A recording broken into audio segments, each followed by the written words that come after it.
So let me start where the leader of the opposition ended. And after all of the things that he went through, from Uber to construction to schools and all of that, he came back and said, I support the bill. In fact, let me read. He says, there's no opposition to upgrade from a Series C to a Series A. It is noble and commendable for the government to do this bill today. So that clearly tells us that this is something positive. There is no division at all with respect to what we are doing today. But hear tune now, Mr. Speaker, hear tune. And you know that's the young people thing. So you know I can show up because at the end of the day, this is something for the young people too. Hear tune, hear tune. Well, I'm catching up. Hear tune now, Mr. Speaker, hear tune. For the honourable member to say, to borrow, that a government is to borrow to invest. And I'm quoting him exactly. A government is to borrow to invest and grow the economy for the benefit of Barbadians. But where was he when the Democratic Party was in office? Where was he? But that is exactly what we have been saying for the last 7 years. If you're going to borrow for an investment opportunity that brings opportunity for growth for the nation. You know, Mr. Speaker, I ask the question. If the Democratic Labour Party was doing so well when they first took the Barbados government and the Barbadian people to CAF, why didn't they go straight to Series A bonds from the beginning? Why didn't they go straight to the opportunity to be able to borrow or access 15% of the balance sheet of CAF? You know why? Because they were not managing the economy well enough to do it at that time. But this Barbados Labour Party administration is managing the economy well enough and has given us the opportunity to be able to get Series A bonds and access 15% of the balance sheet of CAF. That is the critical and most important thing in this bill. And you know, Mr. Speaker, I want to break it down in simple terms. So here, tune. We in Barbados understand the concept of hire purchase. You go down to courts and you bring out the TV. You bring out the washing machine. You bring out the beds. You pay something and then you pay a little bit every month because you're getting the benefit of it even although you're paying for it over time. This is exactly what we will be doing with this opportunity for Series A bonds. Once this bill passes these two houses and a few administrative matters that we have to do, we get the opportunity to be able to access funds at a better and concessional rate. So not only the government, not only the companies, but individuals can benefit from access to those funds. This is a tremendous opportunity. You know, Mr. Speaker, you know sometimes they used to have something here on the radio, opportunity knocks. Opportunity is knocking at Barbados. And we have to grasp that opportunity with both hands. That is what this is. And let me be clear. This is not we are going and borrow money right away. This is not what this is. Many business people understand what's called a line of credit. This is an opportunity should you need it. And you know, Mr. Deputy Speaker, sorry, Mr. Speaker, I'm sorry to demote you, don't want to demote you. You know, Mr. Speaker, at this time, and we have to be very sensitive to what we're seeing happening in Jamaica after the passage of Hurricane Melissa. We have to recognize that you have to have funds in place should something like that befall Barbados. And this gives us that opportunity. So it means, should we have or impacted by a natural disaster, we know that those funds are there that we could use. That is an opportunity, that's an important initiative that this government is taking at the end of the day to protect Barbados and protect Barbadians. It's what we in the business world will call a line of credit. It doesn't mean that you are paying, it doesn't mean that you're borrowing, but you've put everything in place, so should you need it, it is there.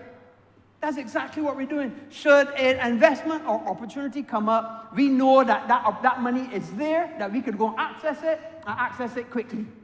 And that's what this is doing. You know, Mr. Speaker, it is clear that the Honourable Member does not understand leverage from a financial point of view. And I'm going to try to explain it. Leverage comes from the word lever. A lever is essentially the use of a fulcrum and a long lever arm. So say, for instance, you wanted to move a boulder. You cannot move the boulder by yourself on your own. But if you put a rock, a smaller rock, and get what we call a lever arm, a 2x4, and wedge the 2x4 under the boulder, but above the small rock, and use your lever action, we call the moment, on the long arm, then you can move the boulder. That is the concept of leverage. When the Democratic Labour Party bought the Series C bonds, the leverage was 4-to-1. We are now upgrading, which means that we got a longer lever arm. We got a better fulcrum. It means that we are now changing that from 4-to-1 to 15-to-1. So from putting down, and let me clear, it is when we buy the bond, it is not money sunk, it is an investment. That means that money put down, so you have a problem, you could go and get it back plus interest, plus all the dividends over time. So let me be clear. This is absolutely the right and correct thing to do at this time. This is something that gives us immediate access, immediate opportunities to enhance the lives of Bajans by enhancing the infrastructure across this country. And I want to get back to something the Honourable Member spoke about with respect to the hospital, because he had a lot to talk about when it came to Harrison Point. Now let me be clear, and let me see if I can explain it in simple terms. Harrison's Point was used as a COVID facility. Let me be clear. Harrison's Point was used as a COVID facility. A COVID facility is not a hospital. A hospital has certain requirements in order to get what we call accreditation. When we asked the experts to go and look at Harrison's Point, they made it, and this is somebody who has 7 hospitals across the world. He made it very clear to us, the way that this facility is built, it would never get accreditation. It would never get accreditation. And the most simple reason, apart from all the other infrastructure things, he said the most simple thing is this, the way it is built, that you'd have to transport patients on the outside from one building to another building to a third building to a fourth building. It would never get accreditation. So his recommendation was, based on how it was designed, it would not be suitable as a hospital. That was it. So because of accreditation problems, so we looked for a better site. The better site is right next to the Queen's Hospital at the old Enmore facility. And that is exactly where the Minister of Health has just gone into the press, showing what we're going to be doing, how we're going to be expanding at the Queen's Hospital, and building a facility that will get accreditation, where everything is essentially within or covered or accessed via a covered bridge. That's what we're going to be doing. And for him to suggest that it would have better been expanded by Gemmett's Lane, I'm going to go back to Jamaica and Black River. When we saw a hospital was destroyed, was significantly damaged, I won't say destroyed, but significantly damaged by storm surge because of its location.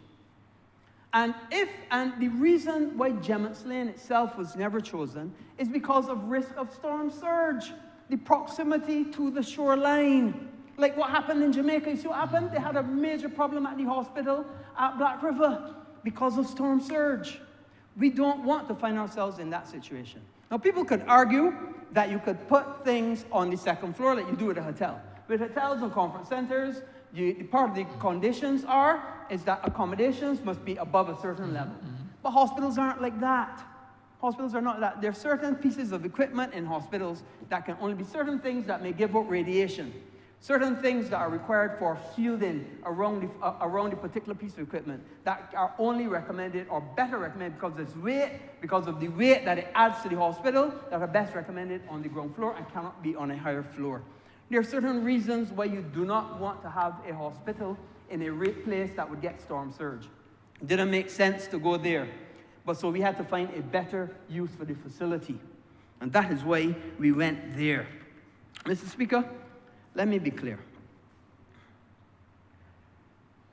If the leader of the opposition and his party, at the time that they joined us to CAF, could have gone to Series A, they would have. They would have. Because, as you heard from the Honourable Member for Christchurch East Central, they immediately spent the $200 million. You know why? They didn't have access to funds. The reason that we're doing this is we wouldn't have to resort to printing money like they did. And that's why they ended up printing money, because they didn't have the access to the funds. They knew that printing money was not the best thing. That's why they went to CAF. But if CAF only gave them a limited $200 million, they had no choice but then to turn around and print money. And not to build something to benefit the economy, but to print money to pay bills. So where was the Honourable Member at that time? Well, I forget. I know where he was. He was a member of the Barbados, the party trying to win a seat. So, Mr. Speaker, I also heard the Honourable Member talk about tax. How much tax the people of this country are suffering. But I have to remind the leader of the opposition, when the value-added tax was first introduced to this country, it was 15%, introduced by this administration. When we took out 14 of the taxes and replaced them by the value-added tax. But it is his side in 2010 that added on 2.5% and increased the tax on everybody from 15% to 17.5% and said it was only for the last 6 months. And then 4 months later came back and said, sorry, it's not 6 months, it is now indefinite. The people of Barbados know that we are not being taxed to the level that we were being taxed at the time of the Democratic Labour Party. The people of Barbados know the corporations only now pay 5% tax, when at that time they were paying 14 and 15 and all of that. The people of Barbados know that they get the reverse tax credit, and they weren't getting it before. In fact, we increased it. The people of Barbados know that tax is less than it was under the Democratic Labour Party. And you know, I understand, Mr. Speaker, that there was an assessment done about whether people are feeling the growth of this country. And I heard people say, well, if there wasn't growth, there wouldn't be so much cars on the road. If there wasn't growth, there wouldn't be so much people out there fetting and enjoying themselves. If there wasn't growth, there wouldn't be employment at the highest rate or unemployment at the lowest, whichever side you want to put it on. Where more people being employed in Barbados than ever before. But yet still, the Honourable Member suggests to us that nobody ain't feeling the growth. Well, I put it to him that not only are we feeling the growth, but we are enjoying the growth, we appreciate the growth, and we appreciate the work done by the Barbados Labour Party and this administration. And that's what we are doing. We are working hard every single day to make lives better for the people of Barbados. Because when Labour leads, Bajans succeed. When Labour leads, Bajans succeed. So I want to be clear. The honourable member suggests that he is given the truth, but I think he is given his truth. But his truth might not be the truth. The truth of it, Mr. Speaker, is that we are doing an excellent thing with this bill. Even he had to say so. This bill will bring opportunities to people across Barbados. This bill gives an enhancement of growth, an opportunity for growth, for investment, opportunity to build up Barbados and make Barbados better. And the outside can't tell me nothing about growth, because we have had 17 consecutive sections of growth in this country. The other side struggled to get growth, struggled for 10 years to get growth, never went past 1% in all their 10 years. Never. And we're at now 2.7%, trending towards 3.5. So we understand growth. We understand how to get growth. We recognize that you have to borrow to leverage and use that leverage to enhance growth and enhance foreign direct investment in this country. And as you know, Mr. Speaker, the people of this country appreciate what the Barbados Labour Party is doing under the Prime Minister's leadership. You can't go anywhere without people telling you, keep up the good work. All of us. Because every day, in our own way, be it minister or member of parliament, we are pushing to make Barbados better and make lives better for Barbadians. So I want to say clearly, Mr. Speaker, I support this bill. I congratulate the member for Christchurch East Central for bringing it and his presentation. It was clear, it was succinct, it was easy that the average person could understand the benefits. Is it a lot of money? Yes, it is. Is it going to be a long time? Yes, it will be. Will we see benefits? Absolutely. Will there be a definite benefit to the country? Absolutely. Will we see greater improvements in infrastructure? Most definitely. Will it bring opportunity? Of course. Opportunity, you have to grasp it. Grasp it before it gets away and somebody else takes it from your mouth. With those few words, Mr. Speaker, I'm obliged. Honourable Member for St. James Central. Mr. Speaker, sir, thank you very much for acknowledging me, and I pledge that I will not be very long. Mr. Speaker, sir, I begin where my friend, the member for Christchurch West, left off, and that is on this question of growth as attributed or introduced into this debate by the Leader of the Opposition. And his argument, if I understand it, sir, is that the government has failed to act in the interest of the average man, and that this is a concern that we have to embrace. Now, I certainly, sir, disagree with him on the view that we have not acted at any time in the interest of the average Barbadian. Quite the contrary, Mr. Speaker, sir. And it is precisely the point about growth that demonstrates that. The Honourable Member for the Opposition, Leader of the Opposition, is self-contradictory. You cannot have an economy which is recording the lowest ever historical level of unemployment, and at the same time say that the economy is functioning in a way that does not embrace the interests of the average man. Well, the people who are working, sir, are in fact the average man and woman. When you go into any business place, sir, you are seeing human beings who are Barbadians working. You are seeing, Mr. Speaker, sir, an increased demand for more labor. We are living in a country, sir, where our biggest concern is shortages of skills in a variety of emerging sectors of the Barbados economy, where we have to try to upskill, uptrain our people, and even when we do so, we still need more, which is why there has been such an urgent need for us to view positively the opportunity of labor coming into Barbados from other sources. It is impossible, therefore, for the argument made by the Leader of the Opposition, sir, to make sense. the very fact that statistically unemployment in Barbados is at its lowest level ever in history means, sir, that the interests of the ordinary man and woman in this country are being satisfied. But, Mr. Speaker, sir, there is a larger problem. And I alluded to it last week, and I have alluded to it before. The rules of this House, sir, the standing orders of this House, if they were used by the opposition, and I say this, sir, not in any way to get into debate with him, because I think that debate is pointless. I believe, sir, with that particular honourable member, we have now to hope. The only hope really lies in the Almighty and the consistent effort to educate.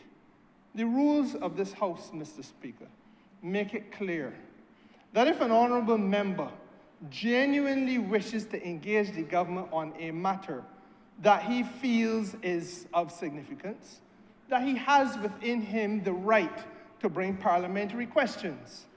This honourable leader of the opposition, Mr. Speaker, sir, resolutely refuses to bring a parliamentary question.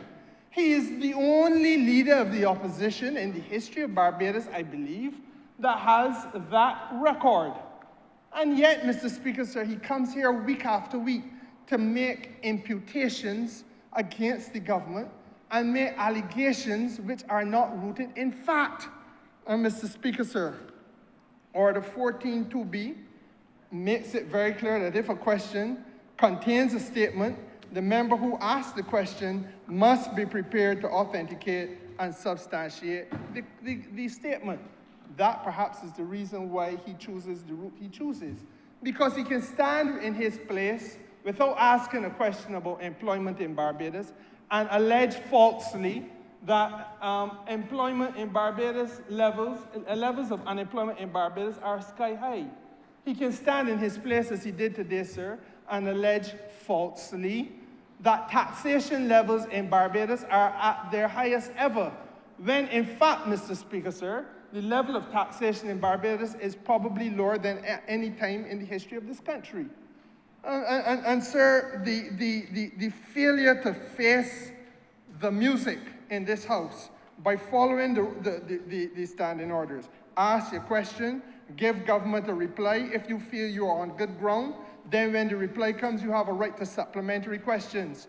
Confront the government with that which you say you have.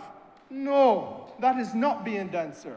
The House, in my judgment, sir, is on a weekly basis now being abused by a lazy mind and a lackadaisical attitude, which is not seeking to do justice or any interest to the well-being of the public. But rather, Mr. Speaker, sir, we are used, sir, as a place for theatre and the peddling of empty allegations and abundance of nonsense. On the question of loans, Mr. Speaker, sir, the leader of the opposition makes heavy weather about loans. This piece of legislation is not about loans. This piece of legislation, Mr. Speaker, sir, as I will go into more deeply, is about building the capacity, or as the member who just preceded me very excellently put it, sir, the investment opportunity for this country, so that we ought not to be in a position where we were in 2018 ever again, where we are confronted with hard times that afflicted the country between 2013 and 2018, and when a government at that time, sir, floundered to the point where the worst possible loan in the history of Barbados, I say again, sir, the worst loan in the history of Barbados was taken out by the Democratic Labour Party administration, which is no worse than the bullet loan. I'm talking about the Credit Suisse loan. The Credit Suisse loan, sir, for 450 million United States dollars, nearly $500 million United States dollars, that had that deadly clause inserted into it, which said that if the interest rates rise, the interest rate on the loan would rise with every downgrade. And the history, sir, was that that government had downgrade after downgrade after downgrade, and the interest, sir, rose and rose and rose. And it was for us to inherit that, Mr. Speaker. I speak in this way because it is necessary to set the record straight. I don't speak in this way, sir, in the hope that the leader of the opposition, who has fled the chamber, again who has used this chamber, sir, as a place to point fingers, cast aspersions, to the extent, sir, that he can evade your very watchful and careful ear and supervisory eye, filling innuendos across the floor of the House, and then, sir, escapes, runs off to wherever it is that he goes to hide, and don't want to face a reply, sir. I don't expect much of him, but the record of this House, sir, has to be made pure and must reflect that these things are part of the history of this place. The Credit Suisse loan was a disgrace and a disaster, sir, and the last entity on planet Earth that should be giving direction and lectures to the government about what loans should and could look like should be the Democratic Labour Party. Now, Mr. Speaker, sir, if there's one thing that I believe even the Leader of the Opposition would be prepared to agree on is this, that as the Honourable Member for Christchurch West just pointed us to, we have a lot to learn from and a lot to think about with respect to what happened to Hurricane Melissa 1 week ago. And indeed, Beryl 1 year ago, Mr. Speaker, sir. It was Melissa 7 days ago, and it would have been Beryl 1 year and a couple months ago. And in both of those cases, Mr. Speaker, sir, Jamaica was struck. And woe betide us if ever Barbados had to face that kind of onslaught in 2 years in succession. Now, Mr. Speaker, it is true, therefore, that this region has a very dangerous exposure to climate shocks. Let us be candid, sir. This is, in large measure, what we are here to try to protect Barbados from. To build the capacity, Mr. Speaker, sir, to deal with some of the climatic shocks and the consequences that flow from them. Now, if there's another thing that perhaps we can all agree on, is that the government of Barbados has spent a lot of effort. And I would be the first to admit, sir, perhaps it is unprecedented in the history of this country. I do not know of any Prime Minister, sir, who has worked so hard, who has, yes, traveled the world, trying to build alliances, Mr. Speaker, sir, speaking, sir, to the World Bank, speaking to the IMF, speaking, Mr. Speaker, sir, to leaders of the globe, whether it's the Canadian government's leader, the American government's leader, the French government's leader, the British government's leader, the European Union's leadership, Mr. Speaker, sir, the world, the developing countries of the world. She has spared no effort. I have stood by her side in South Africa as she has raised this issue, Mr. Speaker, sir, all around the world, trying to make sure that Barbados's voice could be heard and be at the thought leadership effort for small island economies like ours to benefit from what can only be called a crisis toolkit. A toolkit, sir, a policy toolkit that small islands like Barbados could benefit from.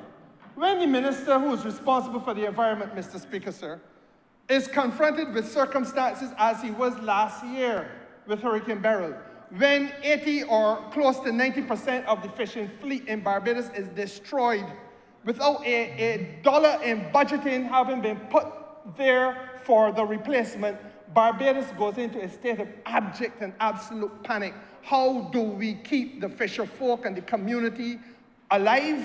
And by extension, how do we feed ourselves, Mr. Speaker, sir? And we had then, on top of that, to deal with the destruction to the Bridgetown Harbour.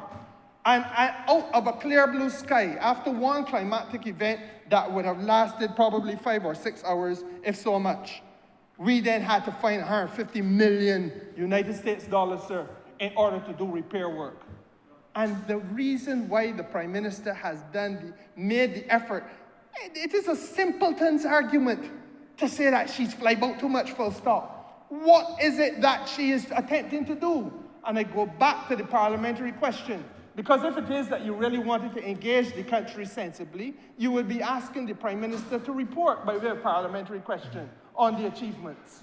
But Mr. Speaker, sir, we are at a point where we have come to try to work with the rest of the world to position Barbados as that voice in the developing world, which is trying to pull everybody together to seriously discuss this matter of what is the appropriate policy interventions when once we are confronted with these shocks to our economy as a result of climatic activity, and indeed as a result of a pandemic, which has also been the experience of this government, which we had to work our way through.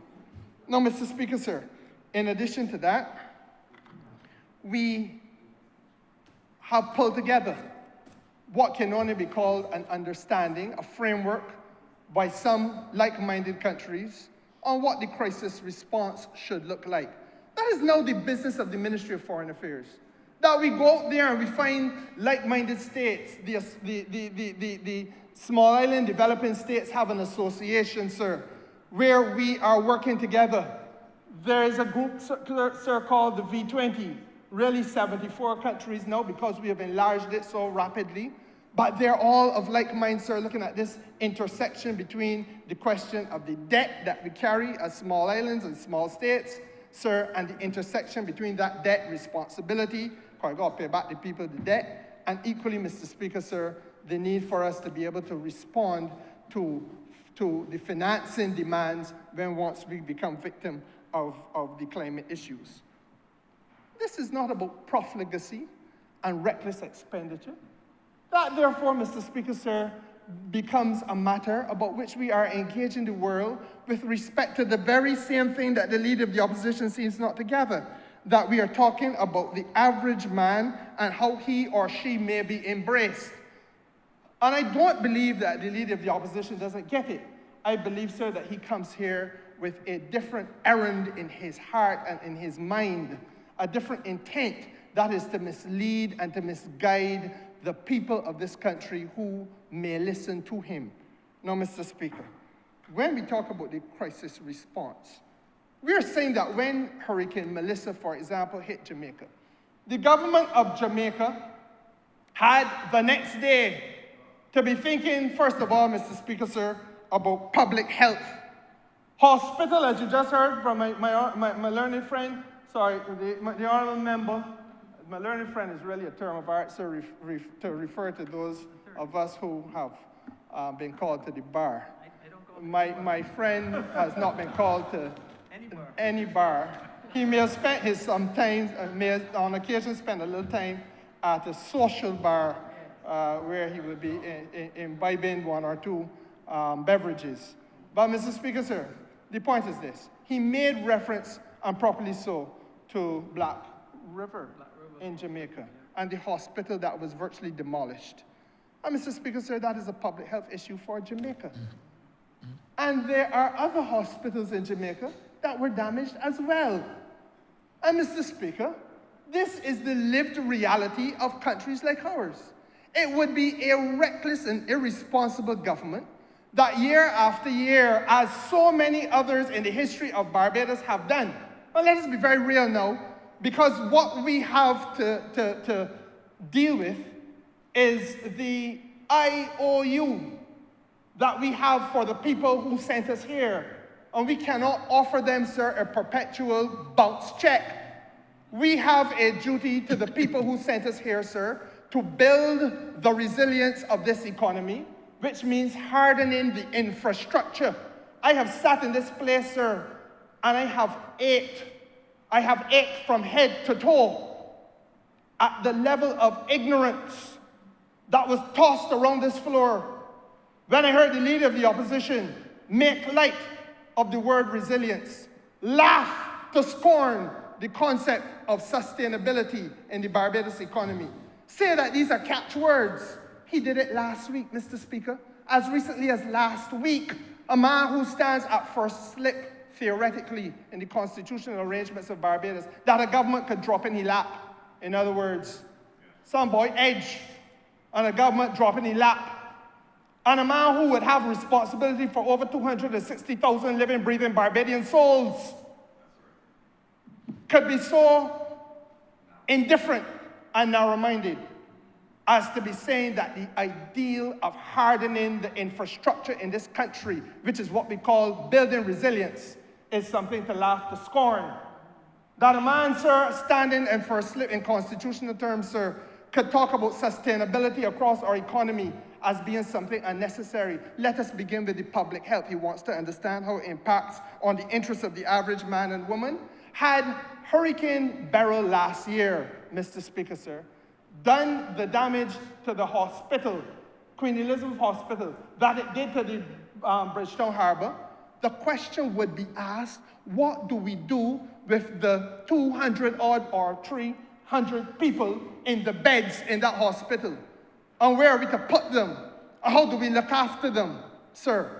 And it is the duty of a government in today's world to be so forward-thinking that it plans and it projects, and yes, sir, it works out the financial arrangements that have to be put in place in order for that infrastructure, sir, to be hardened and made more resilient. It isn't only in public health, Mr. Speaker, sir. We see it every day in education. No, I don't know if you come across it in your constituency, but I have been called in mine. That the primary school students, minister, they would like you to bring up a couple of fans because the classroom hot.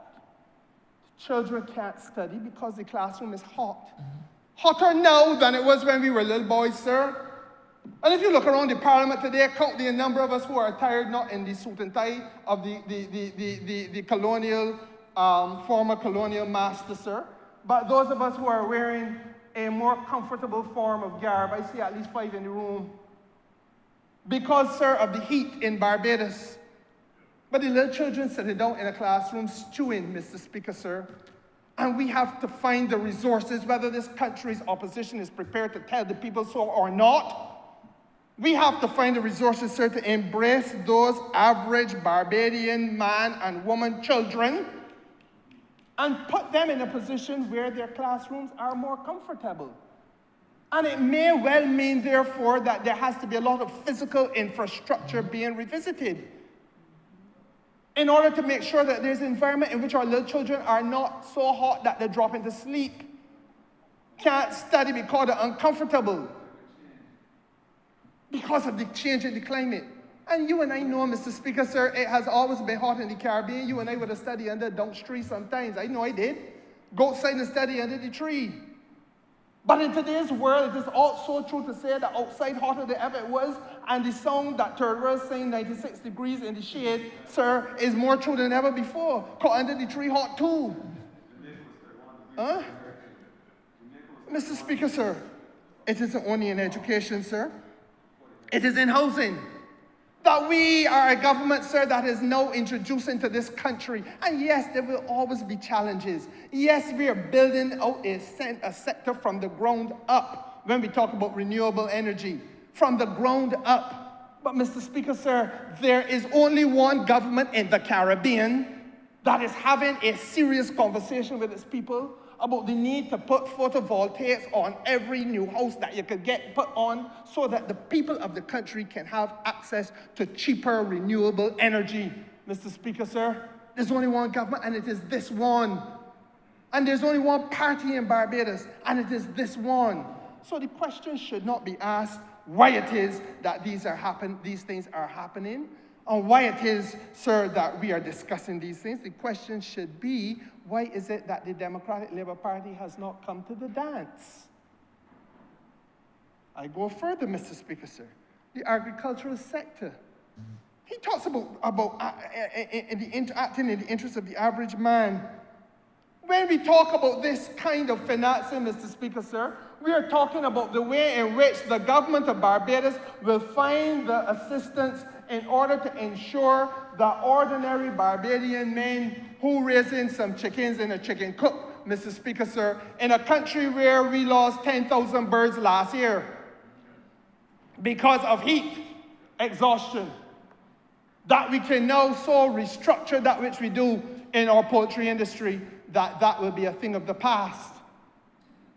In a country, Mr. Speaker, sir, where we have to deliver water to our people. In parishes, sir, where I believe it was 2 years ago or a year and a half, we had to declare to the country that you must conserve.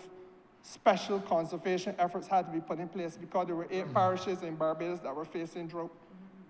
8 parishes in Barbados, Mr. Speaker, sir. And I think it's Dr. Wansa, that his name is. Come and say, sir, that when he went down in the reservoir, that he's a short man, that the water is below his knee level.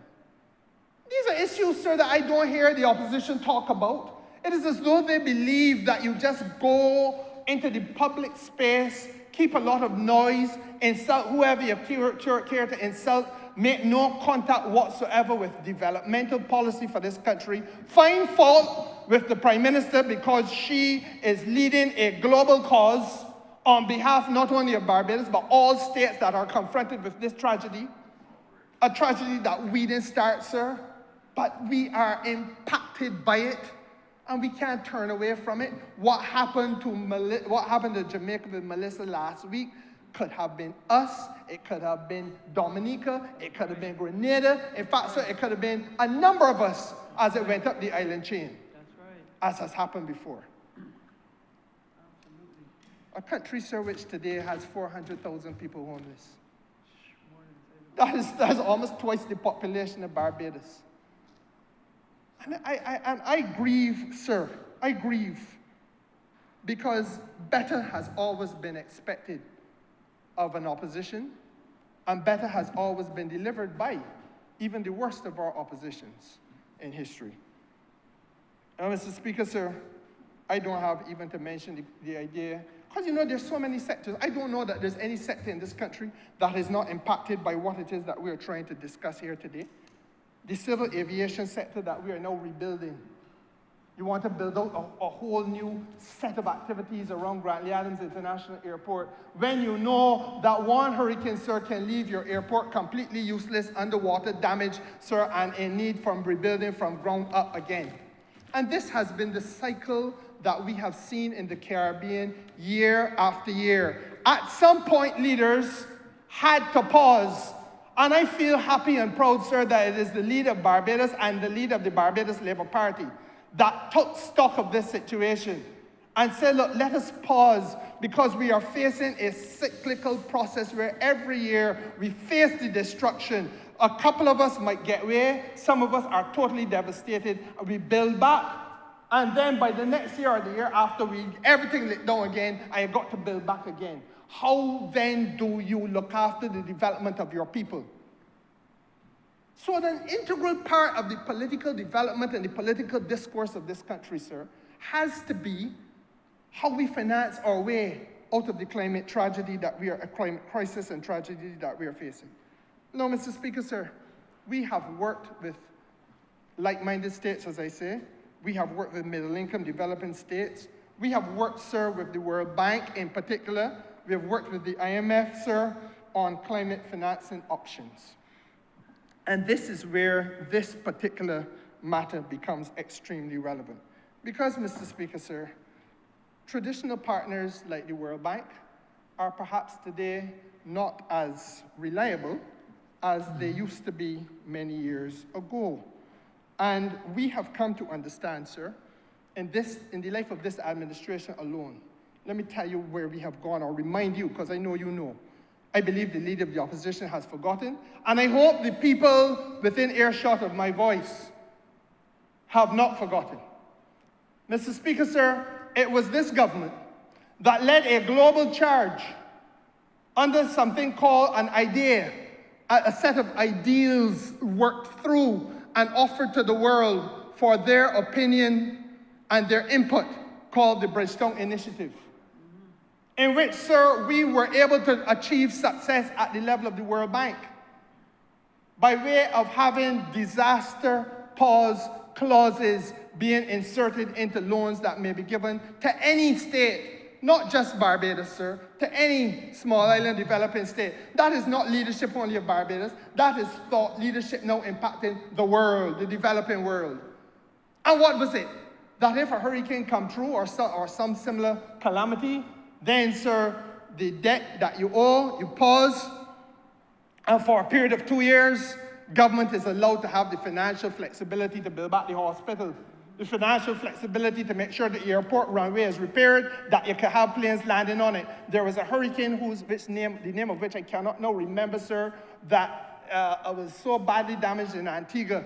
The airport in Antigua was damaged, it may have been Maria, when a 20-foot container was picked up by the wind, sir, and bounced along the tarmac. Break it up. 20-foot iron container. Break up the tarmac, Mr. Speaker, sir. Bam, bam, bam, going down the tarmac. No plane can land there for months. You know, we get on as though these are not lived realities.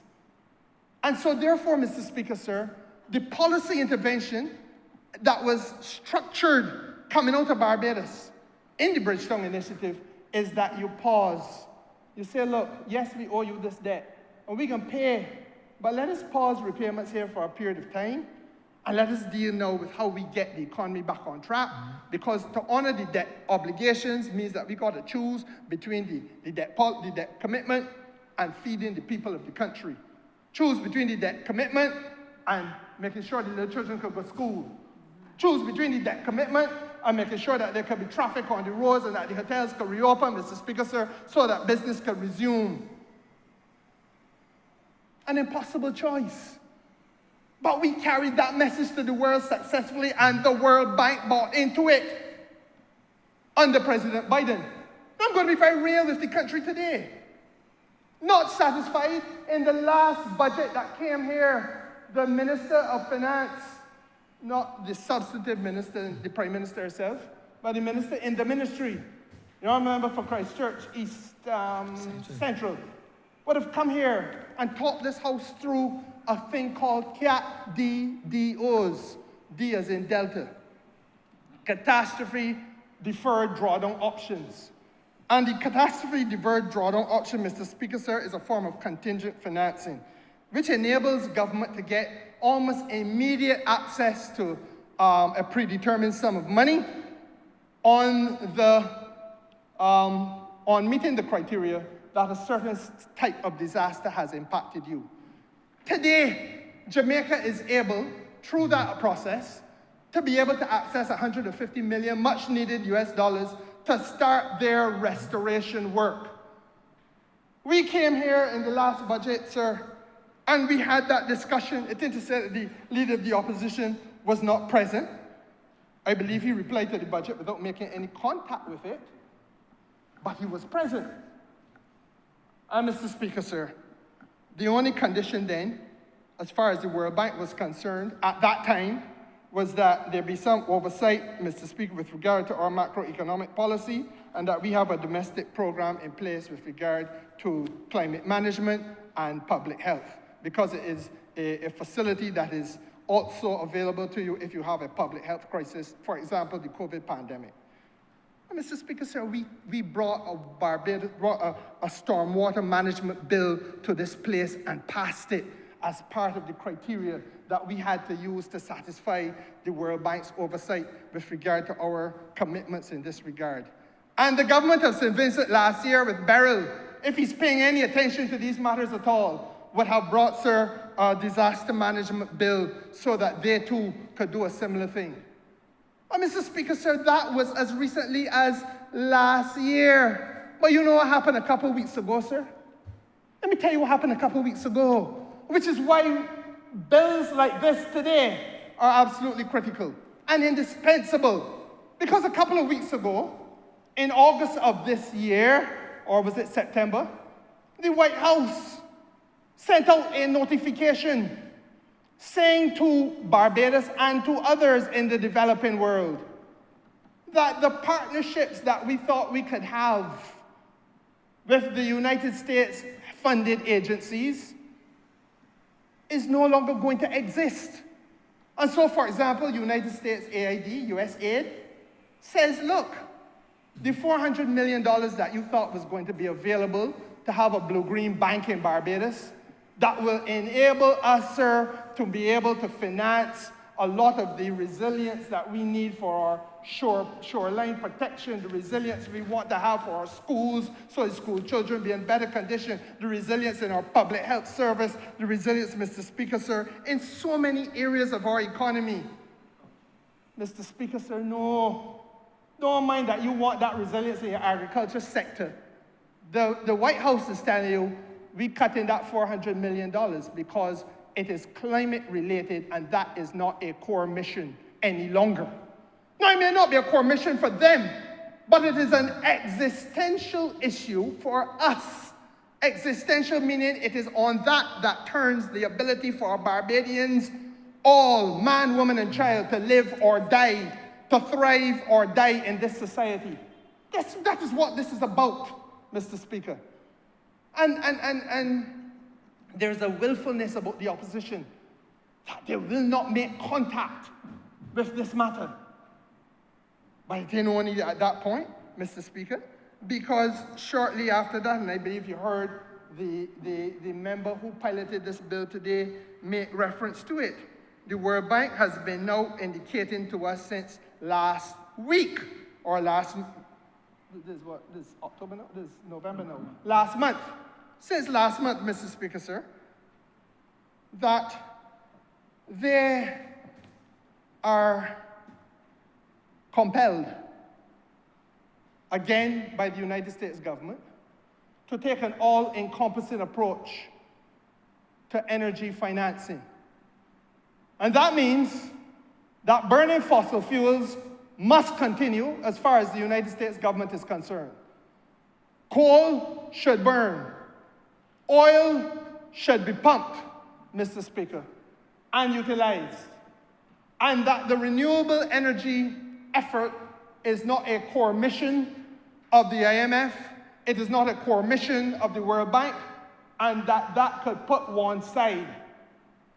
So our whole development trajectory, sir, is being compromised by the largest power on the planet, which has a philosophical outlook that does not align with our developmental trajectory and developmental interests and the concept we have of how we can finance our well-being.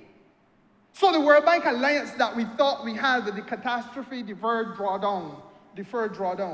The World Bank alliance that we thought we had, sir, when we said we can pause debt obligations to meet the financial commitments arising out of an unanticipated climate shock or an unanticipated public health crisis, Mr. Speaker, sir. That they're so being swept aside before our very eyes.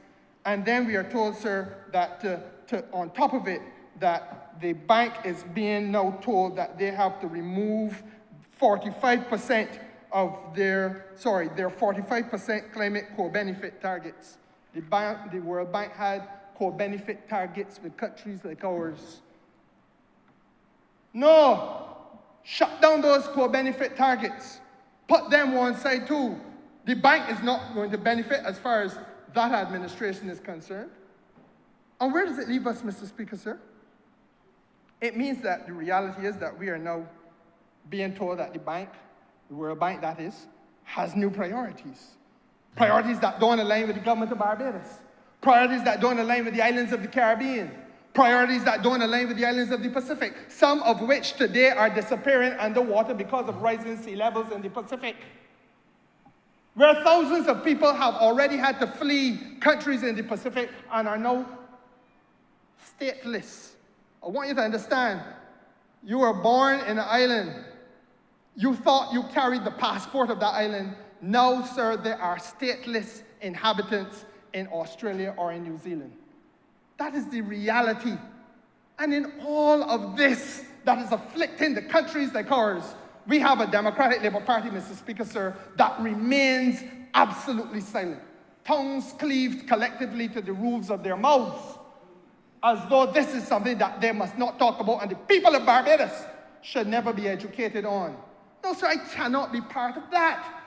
I cannot be part of that. No, Mr. Speaker, sir, in the 1 minute that is left to me, I want to say that that is why we need, therefore, to have a bill like this that carves out a new space, that we can stand as a truly independent country and say, look, yes, you may not want to help us, but we are determined not to die. And so, therefore, it can cost us some money, but we will increase the share ownership or the share interest in the CAF, the Latin American Caribbean Bank. And Mr. Speaker, sir, through that share interest, we can access as much as $18 billion in financing for development purposes. We meaning the private sector in Barbados, as well, sir, as the public sector in Barbados. We meaning, Mr. Speaker, sir, the business people in Barbados who have an interest in doing resilient investment and sustainability investment, and many do. And, sir, the government of Barbados, which is determined that we must rebuild this economy in a more, and society, in a more resilient and sustainable manner in order to confront the damage and the crisis of our environment, which we didn't cause. The big polluters of the planet are not found in the Caribbean. They're the people, sir, who are controlling the policy at the World Bank, though. They're the people who are controlling the policy. And we say, Mr. Speaker, sir, that it is out of an interest in future-proofing the country, future-proofing the well-being of our young people, that we take this policy posture in order to look after that generation that was up here in the parliamentary gallery today. And Mr. Speaker, sir, it is that and only that this is about. And the tragedy in it all is that this should be a point at which there's a bridge between the opposition and the government, and that we as Barbadians, noble, true, and proud, would say, look, this is something we must do for the well-being of this country, because without this, sir, there is no protection given to anybody when Mother Nature decides to do whatever Mother Nature may decide to do next week, next month, next year, or whenever God, sir, forgive me for saying, sir, we are entirely at Mother Nature's discretion. And we cannot simply abide by that. We must govern, and we must govern in the interest of protecting our people. And that is what this bill is about. I'm obliged to you, Mr. Speaker. Honourable member for St. James South. Honourable members who have spoken so far, who've sought to use this platform to try to educate Barbadians on the reality of what small nations like us face as members of the world, and that the struggle out there is great for us to be able to build out our economies and to provide for our people, to be able to provide the necessary housing, the jobs, the schools, the healthcare. All of these things come with a struggle.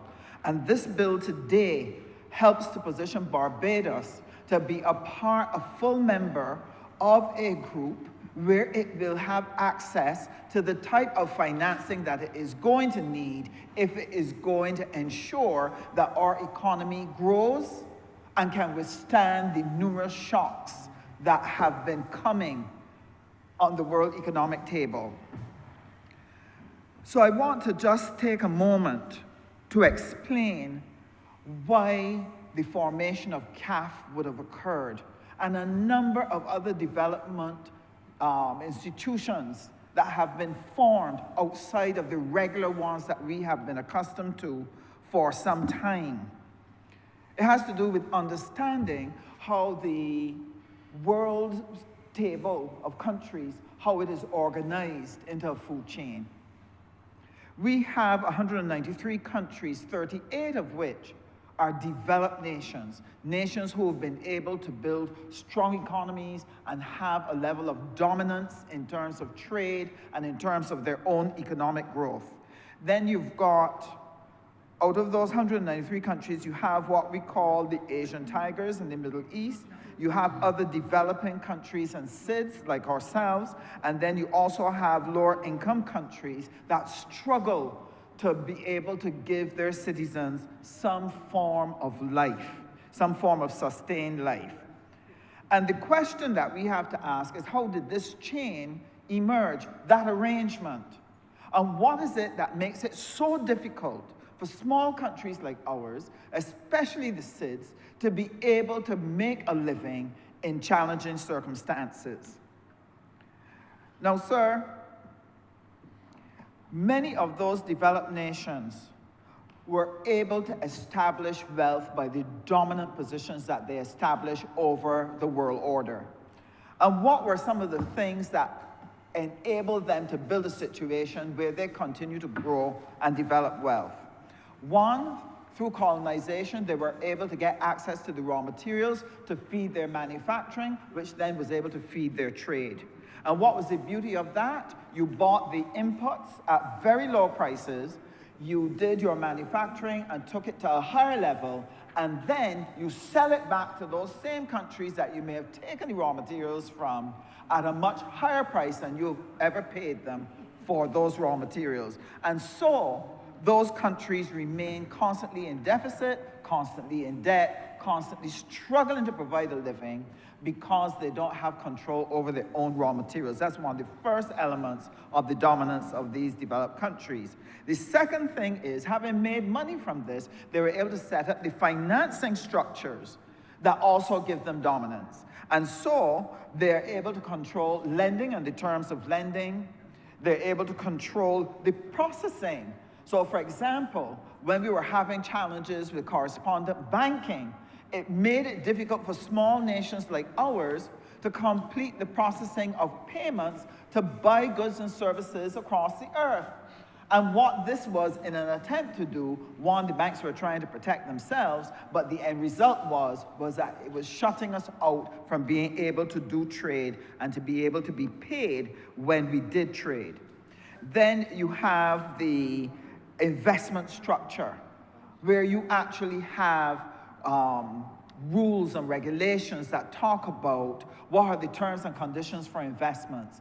And ideally, what some of these developed nations want is for investments to come into countries where they don't have any responsibility, where they don't pay taxes, where they don't give good basic pay to people, etc. And then they want every concession under the sun from these governments, so that they're able to operate in a way that they could not operate at home. And so these countries remain disadvantaged within this world structure. Then the other three areas that they create dominance in, and therefore laid the foundation by which we needed to find ways for developing countries to escape, the other three areas is the area of transport. They control the ports, they control shipping, they control air cargo. And so the end result is that they could sit and decide to squeeze, and that is what Barbadians have been experiencing. While Barbadians have experienced lower taxes in this country as a result of what this government has done in an effort to put more money in the pockets of Barbadians, and then to help them face the issue of rising prices, shipping across the world in the last 5 to 7 years has caused an escalation in the inflationary prices that Barbadians have been facing, and has made it impossible. So they don't feel the benefit of the tax reform and the tax reduction because the rising prices snatches all of that away. And we continue to fight to be able to deal with that. But that comes from that control over transport. And then the media, having dominance in terms of being able to put information out any part of the globe, and to be able to influence the thinking and the tastes and the types of products and services that you put before the eyes of the people of the world, helps them to maintain that dominance in terms of creating markets for their goods.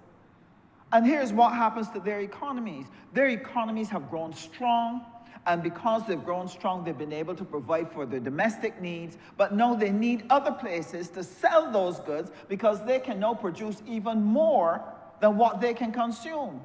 So that the nations of the world now are important, not just for raw materials, but they're important as consumption sectors. And you can literally divide the world between production sectors and consumption sectors.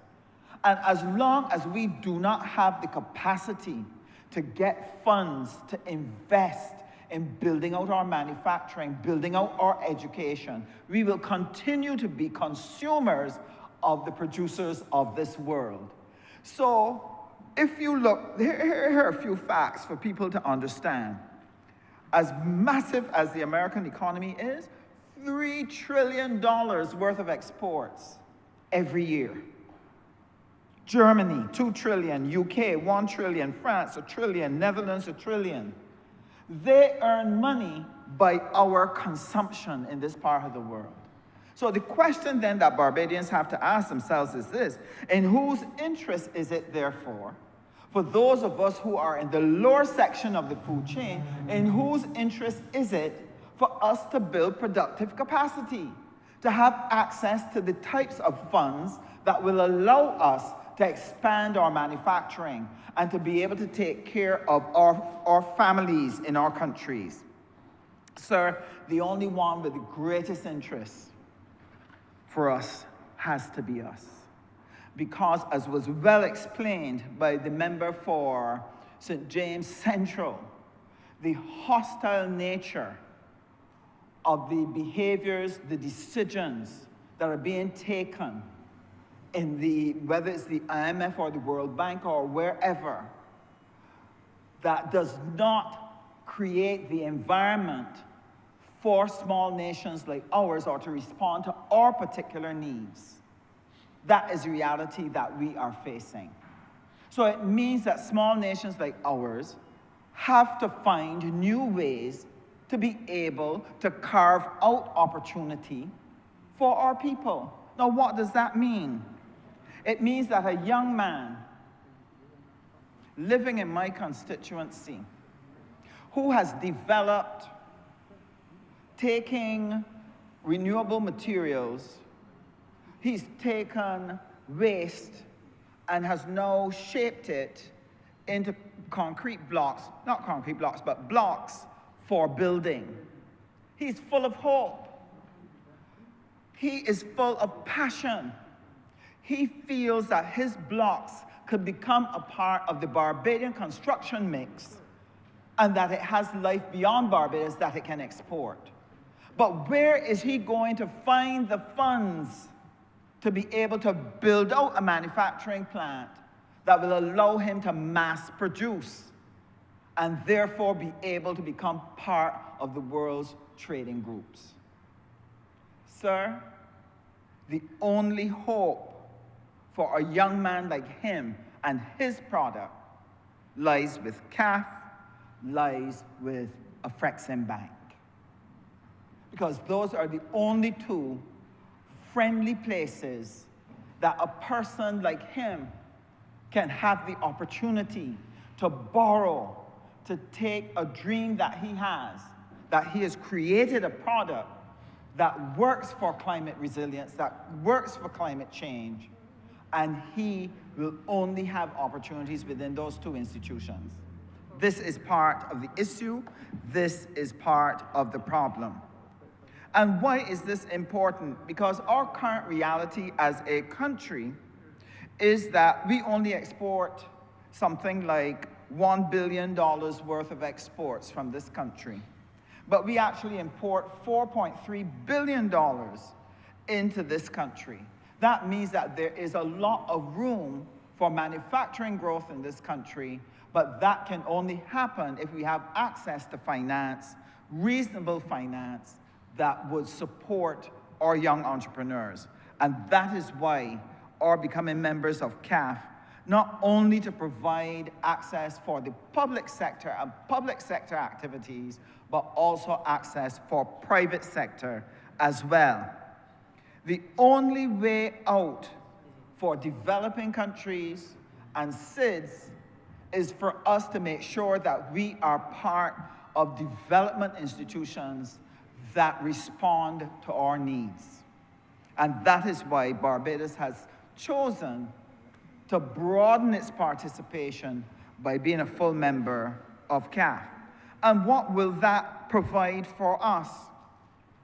Not only the opportunity for investment in private and public, but it then allows us to add other things to make Barbados attractive, so that the monies that we borrow from a CAF, the monies that we borrow from an Frexim Bank, can then be converted into genuine opportunity that will attract jobs that our young people need.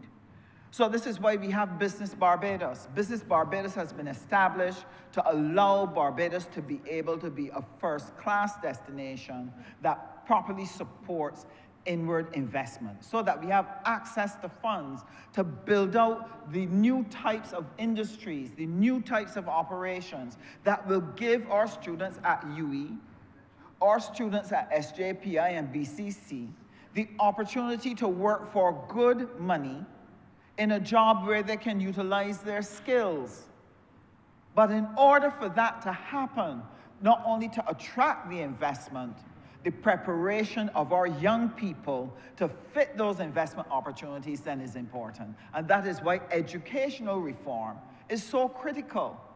And this is why the Honourable Member for St. James North and myself, the Honourable Member for St. James South, why we've been entrusted with the task of taking education and transforming it so that we can create young people who are reskilled in the new skills that are needed, and to also take our current working population and even our early retirees to upskill and reskill them so that they can participate in the opportunities coming out of our investment.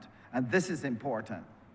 Therefore, Mr. Speaker, I was very concerned when I heard the Honourable Member for Christchurch South pontificating at length, deluding himself and those whom he can gather to tell them that Barbados has done nothing for schools, that when we borrow all this money, we have not done anything for schools. For his information, for the information, sir, of the rest of the country, in this year, work has been done on 45 schools in this country, ranging from repairs, bathroom upgrades, the construction of prefabricated classrooms, doing roof repairs, repairing auditoriums, doing fencing repairs and installation of security stuff,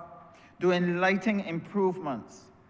This is ongoing work that the Ministry of Educational Transformation has undertaken in order to upgrade our school plants for our children, so that the lovely young people who were here this morning can be in a school where the environment is pleasant. But where does that come from? That money has to be borrowed, and it comes from development banks like CAF, comes from a Frexim Bank, comes from the IDB and other places.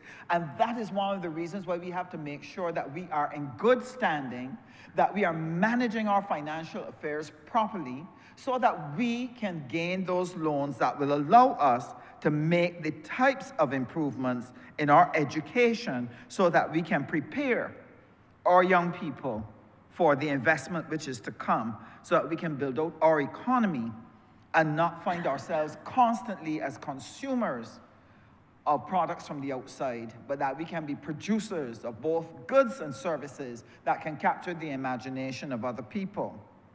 In the tertiary education section, sir, we are sitting already making plans to work with the same CAF, that development bank, in order to build and expand our capacity for tertiary education. And why is this important? Every year, sir, close to 2,000 young people are unable to get into our tertiary institutions because of the restrictions of space. The question is, when they do not get in to a tertiary institution, where do they go?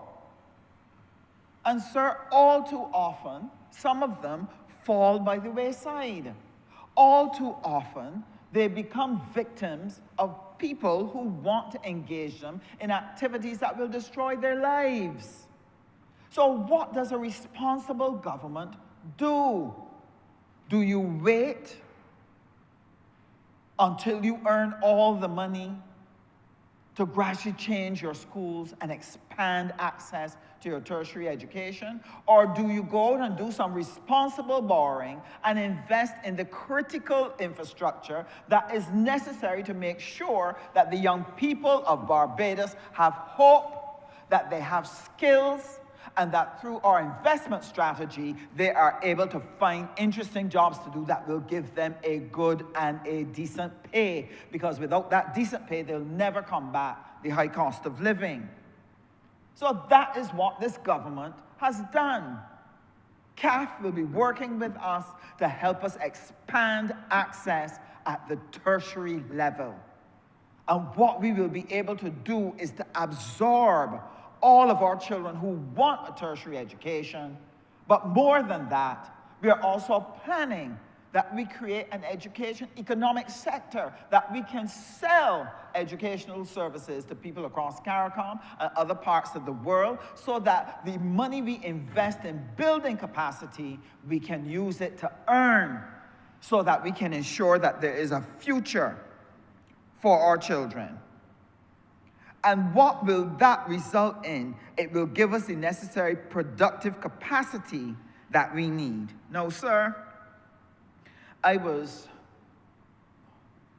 disturbed, to put it mildly, because I believe that when you want to come to political office, you have to be serious. You have to prepare. You have to study. If you do not understand the dynamics of small island states, if you do not understand the world dynamics, then you will get up and mislead hundreds of people into believing that the presence of a Frexim Bank is the giving away of a couple acres of land, and that could have been used to do something else. It was repeated again today in this chamber, Mr. Speaker, and it shows how out of touch the honourable member is with the reality of what it takes to build the Barbados of the future. CAF, as was shared earlier by the honourable member for Christchurch East Central, is primarily 23 Latin American countries, and then you have some Caribbean countries and 1 or 2 other Spanish-speaking countries that are members, because they are looking to provide a pool of resources that can be made available to their countries to help build them out, and at the same time earn by being able to provide that same funding to us. Africa has done the same. If we are going to break out of the stranglehold that has been put on transport, on raw materials, on the media, on financing, and to be able to build our economies that our young people will have a chance, then it is imperative that they form some kind of development bank institution to be able to give their enterprises a chance and their economy a way to grow. And a Frexim Bank is no different. A Frexim Bank, Honourable Mr. Speaker, was developed to help with intra-African trade, so that they build more trade among the African countries. What the African countries have said is that they want to recognize us as the 6th section of Africa, being part of their diaspora. They also want to look at trade outside of Africa. And so with their headquarters that they have in Egypt, what they have decided to do, they want to begin to spread abroad. And they decided that the place where they were going to put their first bank outside of Africa was going to be Barbados. And why is this important to us? Sir, if people make a living and keep building trillions and trillions of dollars by controlling the shipping, controlling the financing, controlling the raw materials, etc., do you think that they are about to give us capacity to get ships? Do you think that they're about to give us capacity to expand our ports? Are they about to give us the capacity to expand our education? Not in this particular world. Maybe in another world. But in the world in which we live, that is not their priority. And sir, it means therefore that it was in the best interests of the dreams, in the best interests of the desires of Barbadians, who want to be able to see more happen in their lives, to have better education for their children, to have better health care, better roads, better housing, to know that their housing is protected during a storm because we've been able to build resiliently, that we've been able to sort out the water problem so that they're sure when they turn a tap that water is coming out. For those people, the presence of a Frexim Bank is absolutely necessary to allow us to get the financing, to invest in transport, to invest in digital infrastructure, to invest in the development of small and medium enterprises, to invest in climate resilient projects. Sir, absolutely important. Exactly. What else would you have done with the spot, and who else would you have engaged to be able to provide us with the wonderful opportunity that a Frexim Bank is going to present to us? And I've already said, sir, that a Frexim Bank is not only coming and establishing its center here, it's going to bring a hotel. They're going to take monies and they're going to put it into the planning games program that we have, that we can actually improve the lives of people who will be around the bank. And they are going to have a trade center that is going to allow people to come and go, to engage them, to look at trade. And Barbados has the opportunity, by being the host country, to be in the midst of that and seeking to make the necessary presentations so that we can build out a Barbados that we've never seen before. We've come from sugar. We've come from a little light manufacturing. We've come from financial services. We've come from tourism. To diversify the Barbadian economy is going to take money, is going to take education, is going to call for infrastructure. And the only way to get it, sir, is to borrow and invest wisely so that you make back that money, that you can pay off that loan, but you have increased the capacity of the country to diversify itself and create new types of enterprises that can take Barbados into the future.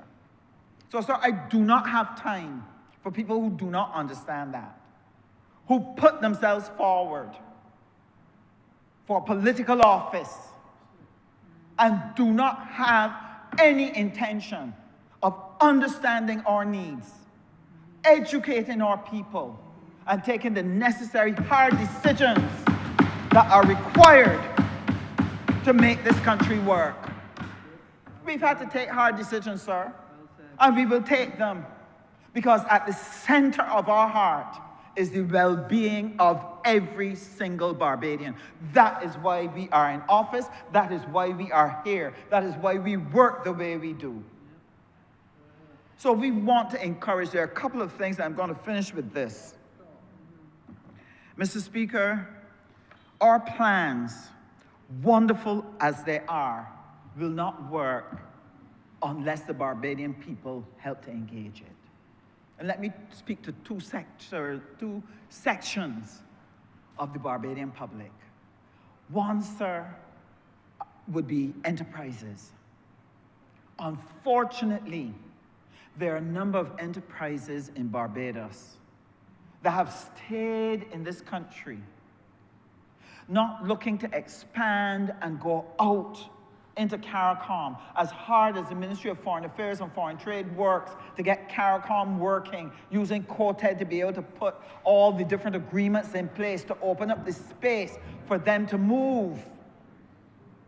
There are some who are just satisfied to look at the Barbadian public and simply raise the cost of an item that they have not improved, that has not brought any greater value. So the Barbadian is no better off. They're just paying more for the same thing.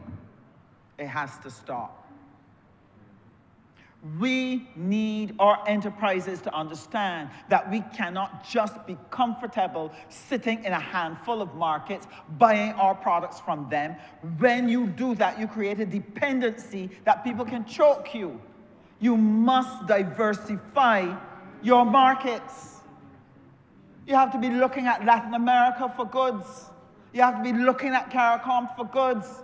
You have to be looking at Africa for goods.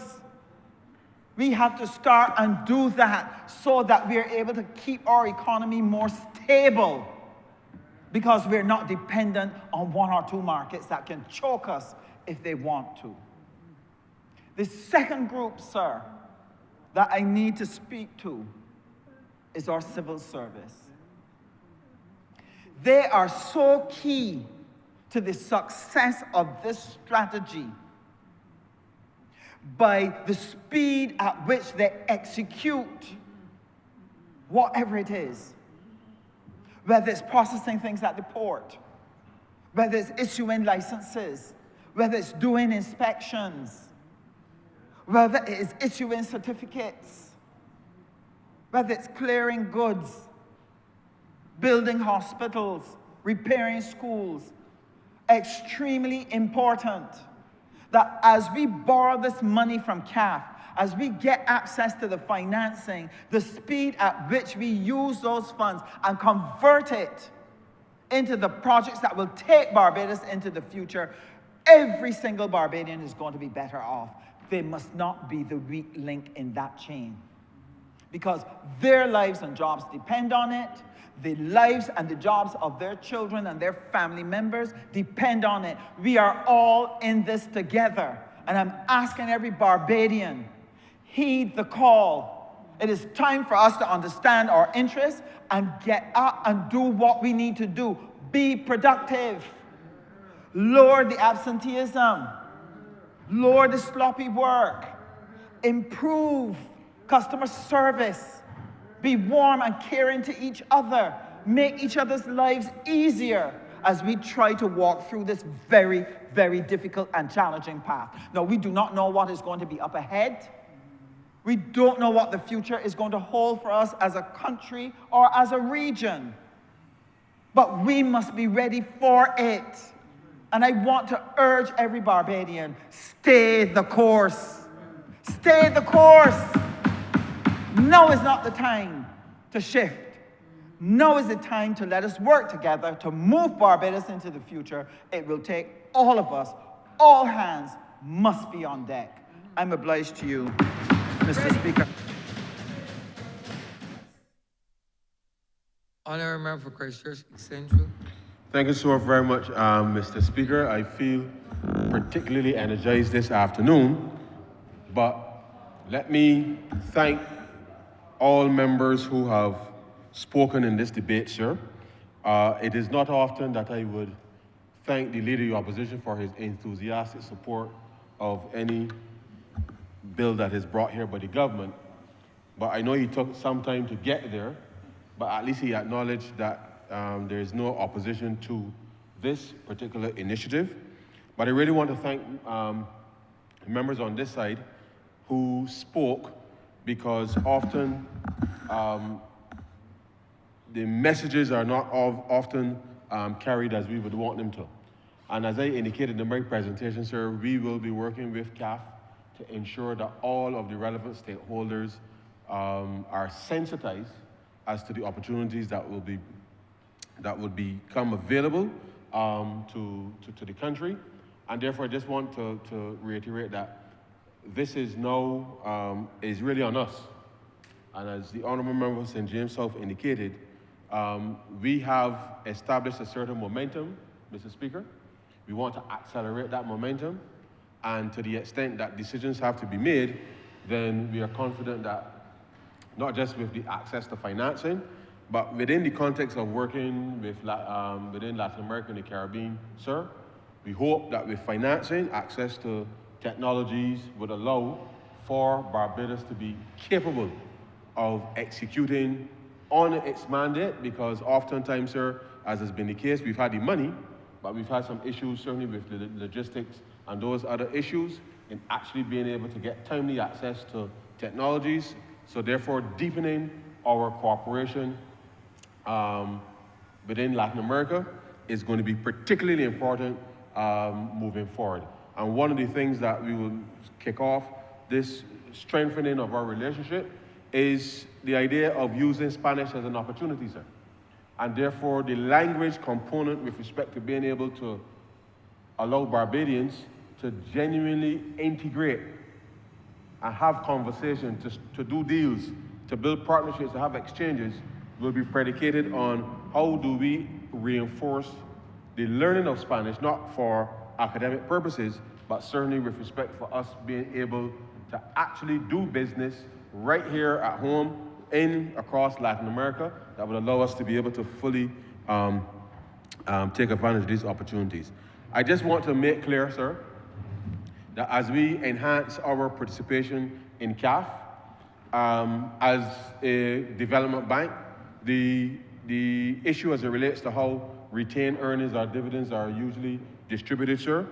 Currently, Barbados enjoys a grant as a Series C shareholder of $400,000 US dollars per year as a grant. Once we conclude our arrangements with this exercise, sir, that grant that is available to Barbados goes up to $1 million US dollars per year, which is critical because, as many of the ministers can attest, we've been able to enhance our cooperation on multiple fronts with CAF, and that will allow us to be able to do so. Second part of that, sir, is that with respect to the financing compensatory fund, which is used specifically to be able to help subsidize the rate at which governments may borrow over an 8-year period, that is how a part of the dividend is usually allocated. So as the country engages with CAF, there will be a subsidy with respect to any loans that we may enter into with CAF, which we will feel the clear benefits of as part of that. And then thirdly, as you know, banks require capital, and capital comes from its shareholders. And therefore, as part of the dividend payout, Barbados' contribution with respect to the capital of the bank to be maintained over time will be reimbursed, if you like, with respect to being able to ensure then that the dividends declared actually strengthen the capital base of the institution. And that is really how we will be able to see how dividends will be disbursed over the period of time. But I want to say, sir, that I believe that this is particularly instrumental for allowing us to move forward with confidence, sir. We will have closer relations with our neighbors in the south. We've already started with respect to being able to open up specific opportunities within the agricultural sector, sir, with the private sector, and certainly with the issues that we have been seeing with the disruption in the north with tariffs and a whole range of things. I believe that this equally allows us to not just focus on the acquisition of cheaper produce, but equally the logistics and financing of the logistical arrangements will allow us to be able to, the private sector, to be able to take advantage of this opportunity that we've brought to the chamber today. And so, sir, I promise not to be long, and therefore we will get on, sir, with the business of actually executing and implementing on this very important initiative. And as I said, the Ministry of Finance, working with the team from CAF here and Economic Affairs, will be able to roll out a series of stakeholder engagements. As the Honourable Member of St. James House indicated, we will deal with respect to government and the public service and how and what it will mean for them, whilst we do the same things there with respect to the private sector and individuals across the country. And so, sir, with those very few words, I'd like to move that this bill be read a second time. The question is that this bill be read a second time. All those honorable members in favor, please say aye. Those against, please say no. Me think the ayes have it. I beg to move that you do not leave the chair and the House resolve itself into committee for further consideration of this bill.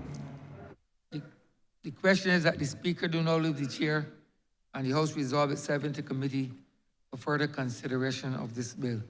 All those honorable members in favor, please say aye. Those against, please say no. Me think the ayes have it.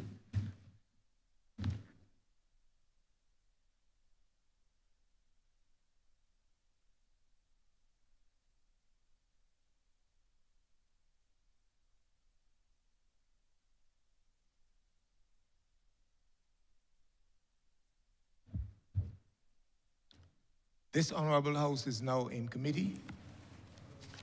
Mr. Chairman, permission to call the clauses in sets, please. Permission granted. Clauses 1 through 8. Mr. Chairman, I beg to move that clauses 1 through 8 stand par. The question is that clauses 1 through 8 stand par. All honourable members in favour, say aye. Honourable members against, say no. Methinks the ayes have it. First schedule. Mr. Chairman, I beg to move that the first schedule be the first schedule to the bill. The question is that the first schedule be the first schedule to the bill. All honourable members in favour, say aye. Honourable members against, say no. Methinks the ayes have it. Second schedule. Mr. Chairman, I beg to move that the second schedule be the second schedule to the bill. The question is that the second schedule be the second schedule to the bill. All honourable members in favour, say aye. Honourable members against, say no. Methinks the ayes have it. Third schedule. Mr. Chairman, I beg to move that the third schedule be the third schedule to the bill. The question is that the third schedule be the third schedule to the bill. All honourable members in favour, say aye. Honourable members against, say no. Methinks the ayes have it. Mr. Chairman, I beg to move that you do now report to His Honour the Speaker the passing of one bill in committee. The question is that I do now report to His Honour the Speaker the passing of one bill in committee. All honourable members in favour, please say aye. Honourable members against, say no. Methinks the ayes have it.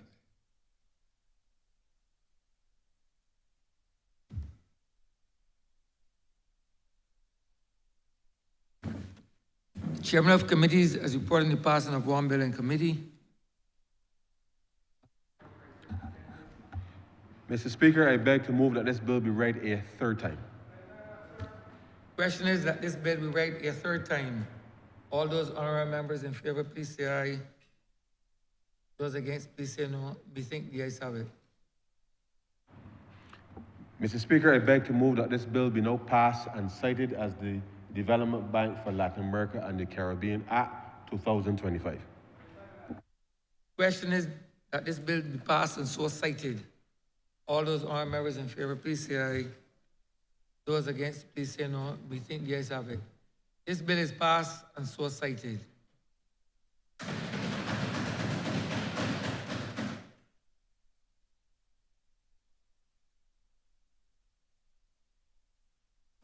Number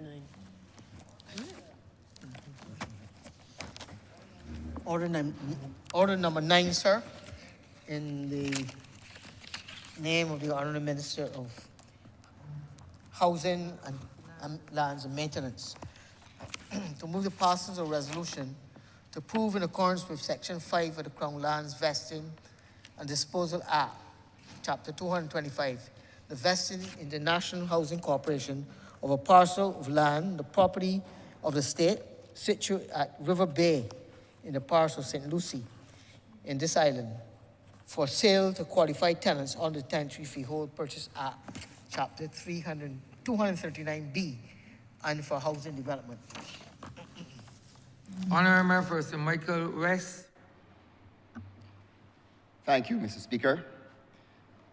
This afternoon, I rise to move the resolution standing in my name, seeking the approval of this Honourable House to vest 12,266.6 square meters, just over 3 acres, of state land at River Bay, St. Lucie, in the National Housing Corporation for sale to qualified tenants and also for housing development. Sir, before I get to the substance of this resolution, I would like to recognize the Honourable Member from St. Lucie and his steadfast advocacy in this matter. I am therefore very thankful as my maiden submission as the Minister of Housing, Land and Maintenance to deliver the gift of land ownership to the good constituents of St. Lucie. Yes. Sir, this resolution is brought pursuant to the powers conferred on the minister by Section 51C of the Crown Lands Vesting and Disposal Act, and in furtherance of the objectives of the Tenantries Freehold Purchase Act. These two pieces of legislation form the backbone of our national effort to enfranchise Barbadians who have lived for generations in tenantries, often without the security of title. Now, we all have come here before speaking on this matter and stating the importance of title to Barbadians, of land ownership, of owning a piece of the rock, and what that can do for them in transforming their lives. The Tenantries Freehold Purchase Act was enacted in 1980 to allow tenants on plantation tenantries and non-plantation to purchase their house spots at a statutory price. Now, I would like to say that this forms the bedrock of this Labour Party in terms of positioning this party as a party of economic enfranchisement, sir. In 2001, the Act was amended to cap that price, that non-plantation tenantries would pay $2.50 per square foot for lots up to 5,000 square feet. However, it did not stop there. It significantly provided for the government subsidizing the difference where the open market price is higher. Importantly, Cabinet's decision on May 21st, 1981, ensures that pensioners on government-owned tenantries receive their lots free of cost. Mr. Speaker, this legislation and its amendments form the anchor of this Labour Party. And the truth is that this provided the foundation for all of the members here. And we did not stop there. You'll recall that the Honourable member from St. James Central introduced the Copyright Bill, which also enfranchises our people by giving them an asset worth for their creativity, sir. This is also an example of us continuing to do the good work. And I can go back. The National Vending Bill, enfranchise our vendors in legitimizing their trade, decriminalizing their efforts. They ain't gonna hide and peep out no more. This is another example of this Labour Party exemplifying dignity to our people.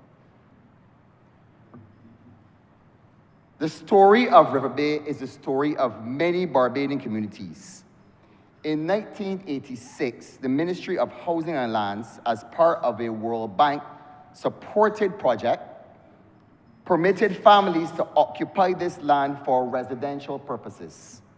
By 1988, the ministry was made aware of persons residing there without formal title. So in 1993, we regularized this by giving them interim rents. Today, we have the opportunity to deliver on this, the promise of ownership. This is not just a matter of land. It is a matter of dignity, social justice, and empowering ordinary Barbadians, sir, to build wealth and provide stability for their families. If the Honourable Member for St. Michael East were to tell you of the days when his predecessor, Israel Lovell, traversed the roads of Westbury Road. I didn't know this story because Westbury Road is in my constituency. Teaching young black girls and boys to read. Tell me if I'm wrong. But he was peeping about. because he was a member of UNIA. Right? So he enfranchised young black boys and girls. So we stand on his shoulders, sir, because we ain't got to peep about. We are here with legitimacy, sir, enfranchising the people of this country through legislation. Mr. Speaker, it is against the backdrop of the global inequity that was detailed by the Honourable Member for Christchurch East Central as the reasoning for why we need to expand our options as it pertains to global finance options. We know that the World Bank and the IMF, through the State Department, have basically stated that the door is shut on any monies offered to small island developing states if it involves climate change. This is why we have to embrace collaboration, regional collaboration, and in housing too. We got to embrace innovative technologies in home building. Our brothers and sisters around the Caribbean are facing the same challenges. And you heard the Honourable Member from St. James Central talk about Hurricane Melissa and the devastating impacts that it has had on Jamaica. And we stand willing to help them in any way that we can. But it does signify the importance of the meeting of the minds, that we all can help each other, especially when it comes to the art of home building, sir. I am not turning back anyone that can help us to deliver affordable, dignified housing to our people using innovative building strategies, sir.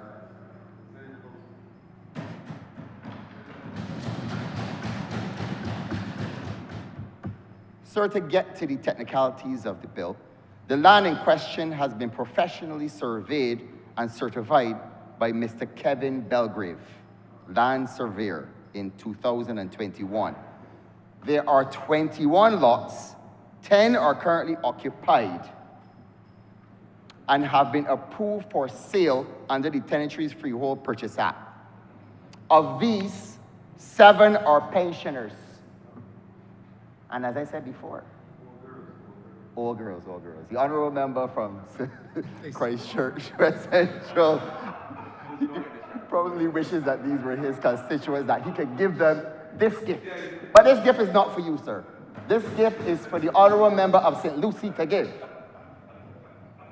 So of these 7 pensioners, who in accordance with the cabinet policy of the day, will receive their lots free of cost.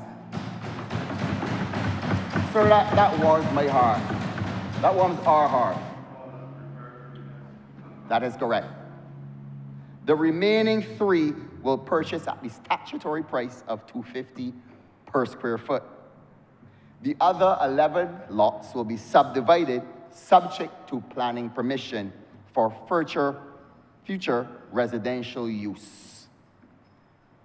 Mr. Speaker, the NHC continues to work in concert with the Ministry of Housing and Lands and Maintenance to improve the lives of persons living in other tenantry areas. Recently, 28 conveyances were issued at Bath St. John. Presently, a major project is being executed at Six Men's St. Peter. The Six Men's Life Improvement Project will provide 70 households with land titled. The surveying is completed and the plans are being recorded. Recently, approval was granted for the compulsory acquisition of 17.2 acres of land at Parish Land, St. George, which I think is in the constituency of St. George North, for the public purpose of housing development. there are 118 lots at parish land, of which 101 lots are occupied, and 17 are either vacant or have only a foundation. The landowner, who is deceased now, has indicated that the land should be made available for use by those persons deemed to be underprivileged. The ministry would want to enfranchise the tenants in accordance with the wishes of the said landowner, and the compulsory acquisition of this land would allow for the sale of these lots to qualified tenants under the same Tenantries Freehold Purchase Act. Mr. Speaker, it is a gift that keeps giving. In addition, the Parkinson Business Center in Parkinson Field has been the home of many small businesses for many years. It was always the intention that the lands would be subdivided and that each of the tenants would become owners of individual lots. The subdivision has been completed, and one of the high priority items on the agenda is to complete the transfer of the title to these individual tenants. This will provide much needed security for them to obtain a loan to make improvements to the premises or as security for other ventures. This is one of the many low-hanging fruit that we have targeted in the ministry. And when I say low-hanging fruit, we don't have to build a brick here, sir. So I am focused on addressing, in addition to that, the transfer of title to persons occupying the housing units for more than 20 years, sir. We all have units here, housing areas here, that our constituents have asked us about this. And NHC is currently engaging in certifying housing units as per the requirement of the Act to facilitate transfer of title. This resolution is a key part of our broader commitment to provide housing solutions as set out in our manifesto. It complements but is distinct from other initiatives, sir. While these other initiatives focus on new construction and innovative building methods, today's resolution is about regularizing tenure and delivering title to those who have waited the longest. The ministry going forward must embrace the spirit of collaboration with other entities, utilizing technology, using innovative building techniques to build these resilient houses, sir. Let us not lose sight of why we are here, sir. The River Bay resolution is about correcting historical inequities and delivering justice to a specific group of Barbadians, many of them elderly, who have contributed to this country, contributed to their communities, and doing this for decades. Sir, I know the hour is late, and in conclusion, this resolution is not just a legal formality. It is a tangible step towards fulfilling our social contract with the people of Barbados. It is about giving them security, dignity, and an opportunity for them to have what they have earned in their life. As you no doubt are aware, Mr. Speaker, ordinarily, the transfer of lands to qualified tenants by the state would not need a resolution. However, because this area has the capacity to provide additional spots, hence the need for us to come to Parliament. I therefore ask my colleagues to support this measure. The people of River Bay, St. Lucie, can now finally own a piece of the rock. Sir, with those two words, I beg that this resolution now pass.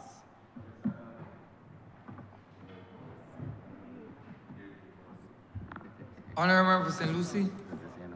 Mr. Speaker, it gives me the greatest of pleasures to be able to rise to support this landmark resolution this evening. But let me first thank you, my colleagues, and my constituents, all who supported and expressed their condolences to my family and I, who recently had a death in the family, my older brother. I am grateful to you for your support, your well wishes, and your continued prayers. But if that was, and indeed it was, a sad moment, this moment that I take now to address this chamber is an extremely pleasurable one. I want to thank, because it's not about me, it is more about the residents of St. Lucie and particularly the community at River Bay, whom I have the distinct pleasure to represent.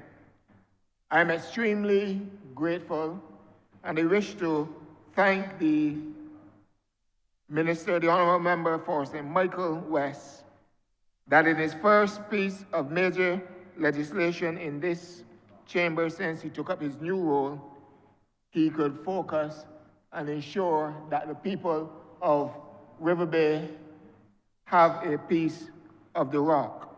What is interesting, and what I is now informed, is that 7 of those residents, senior citizens, will own their piece of the rock free. Minister, I thank you from the depths of my heart for that.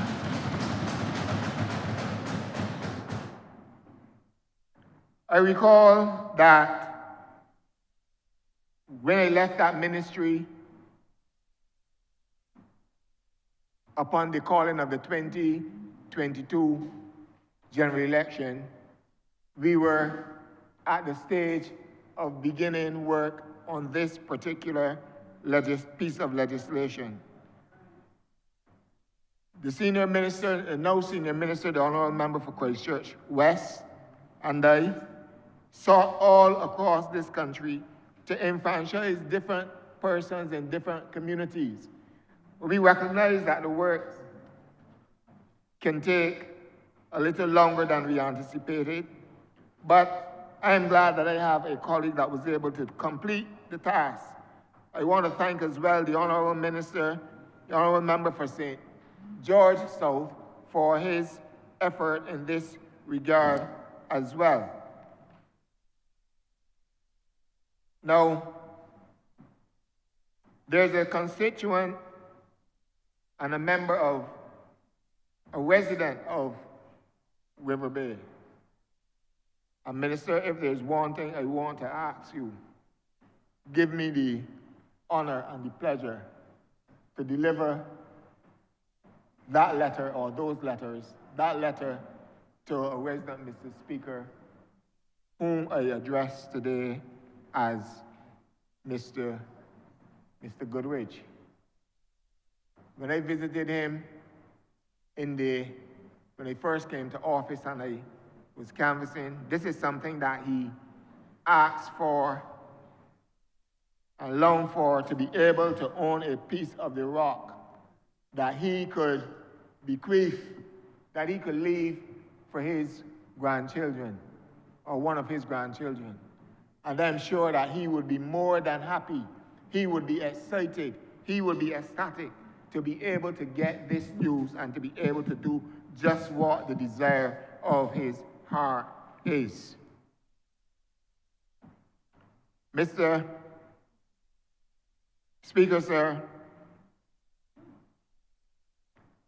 This government has always, or this party, has always looked out as a government, whenever in government, has always looked out for the well-being of the poor and dispossessed in this country. They have always looked out. They have always looked out to put things in place. This is not just talk, but it is action. You know, it is action being taken by the government to ensure that the people benefit. Regrettably, I was absent the last weekend, a couple of weekends ago from conference, but I understand that the theme was when labor leads, Beijing succeed. This is tantamount proof, because the people of River Bay, those 7 residents and those, the 10 of them up there, will definitely succeed when this piece of legislation is passed here today. It will begin that process. And I hope that we will move swiftly. We will move swiftly to that point where their letters are delivered and they will know that the minister didn't just get up and talk about it.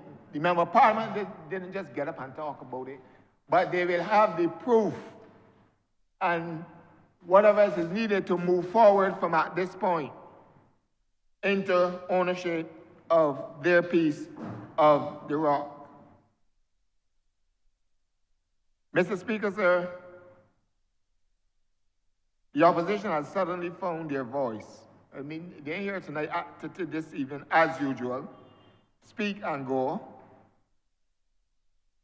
like grab and go that we see advertised in terms of when you're talking about food to eat and so on. You see that in different, as you travel, you know, you realize that, yeah, there are establishments which offer you to just take up what you want and just go. You understand? And the opposition has adopted that attitude that they just speak and go and leave. Now, one of the points, the talking points today in Barbados, and particularly St. Lucie. And I want to take this opportunity that I have, Mr. Speaker, to briefly touch on that particular issue.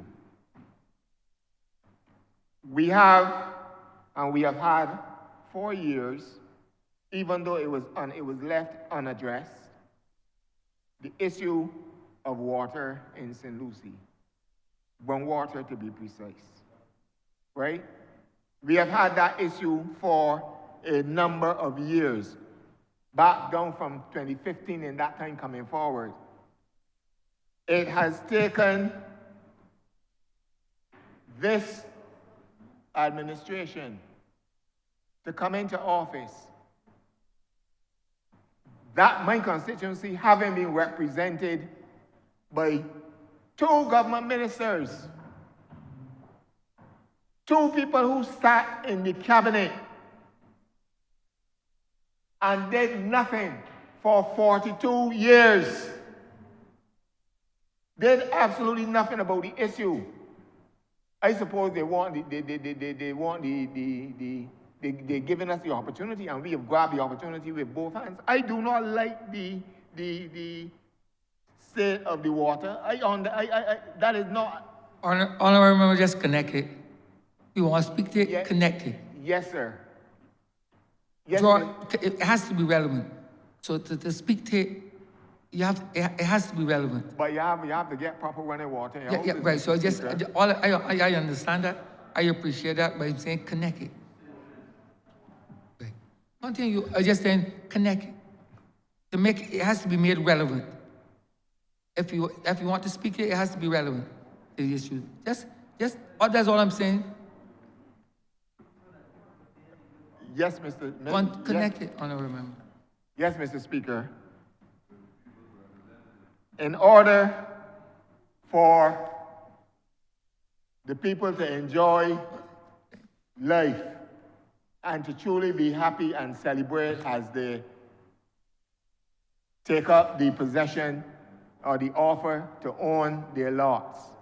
There are a number of amenities that must be in place, and they must be able to enjoy those amenities, Mr. Speaker. One of those amenities is clean, running, proper water. And therefore, I will want to applaud the government for the steps it has taken and is taking in ensuring that that happens and that continues to happen. Regrettably though, Mr. Speaker, in the whole process of things, we have an opposition, and perhaps we have not operated at that level because we've always done things and we've always represented ourselves fairly as a party in office when we were in opposition. We've always done things that were not just relevant, but out of a clean sense of responsibility, a clear sense of responsibility to the people. Now, I mentioned that the issue of the water because it is necessary. What I want to say that is unfortunate, and sometimes you have to be careful what you say and even more careful what you do. I heard a statement, and you might have been watching, I heard a statement a few weeks ago coming from a public officer with respect to the water in St. Lucie, advice on the water. I distance myself from that statement. I distance myself and I stand firmly behind my constituents in relation to the problem of brown water. It must be fixed. And the good thing that this government has always done, this Labour Party administration, which I'm proud to belong to, has always set about fixing problems, not just talking about them and glossing over them, but fixing problems. It has taken longer than normal, but that was stated up front. And as I address this resolution today, I want to thank the government for seeking to address it. I also want to ask the public officer from the floor of this House to withdraw that comment with relation to the water being drinkable or to drink it. I ain't gonna drink brown water. None of us in here would do it. To withdraw that statement and to apologize to the people of St. Lucie for that comment. I'm sure that I don't think that there was any malice in his heart. Because that same officer is working hard on the mains, as head of the mains replacement team to better the situation in St. Lucie. He's working hard. It is just a misstep. And I would ask him simply just to come, apologize, and let us move forward as he continues to work hard in this particular respect. It's a very tough task, Mr. Speaker. We all know it. But it's a task from which we will not shirk. We will not run away, Mr. Speaker. We cannot shirk. It is our responsibility as a government to work on the behalf of the people. There are many problems, there are issues to be dealt with across Barbados. There are many issues in St. Lucie, but one by one, we are addressing them. We are dealing with the brown water. We are dealing with coastal management, with the hurricane that came and damaged the west coast part of the constituency. We are dealing with all of these things, and I am managing and working with all the ministries and agencies in the government to ensure that the issues that present themselves that they are dealt with in a proper manner. Mr. Speaker, sir, I have labored for years even prior to becoming MP. I didn't just come to town. I ain't no Johnny come lately. I've been around for a long time, just like you, honorable member for St. Michael East. And you are the voice for your people in St. Michael East. I am the voice for St. Lucie, and I will speak on their behalf. It doesn't matter, Mr. Speaker, if it offends the government, and I'm not going to do things to offend the government, but I will speak candidly as the representative of the people. I will speak candidly to issues that rise up. We have a situation with roads, all these things. And this is testimony to the work that the government has been doing as agitated. I don't come up and be up front and make public statements and so on, Mr. Speaker, for sure. My job is to ensure that the work is done. That is what a representative do, not get up like hot air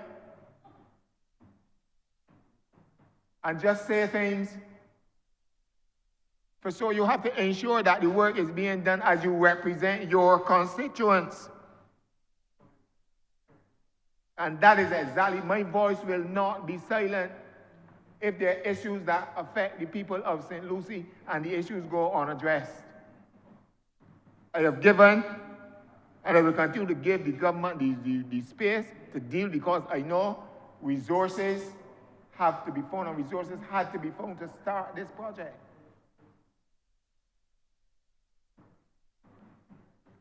I know resources have to be found, and the government has found the resources.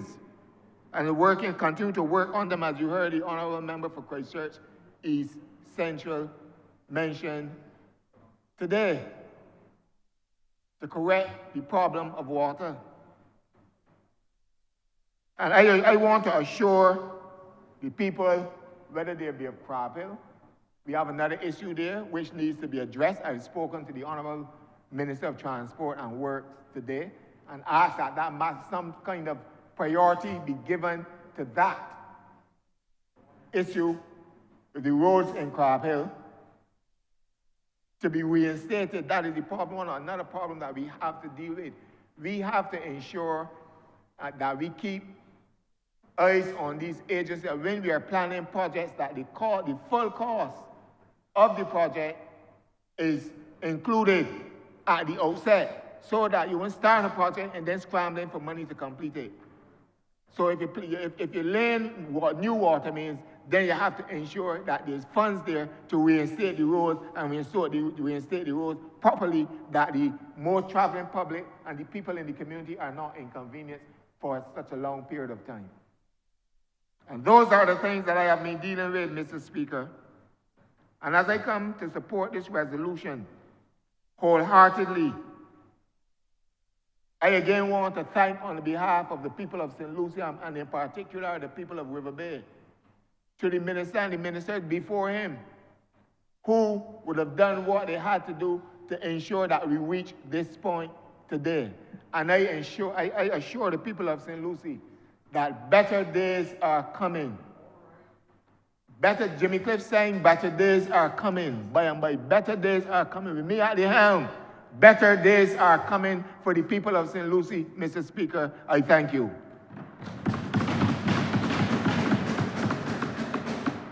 Honourable member for Christchurch West.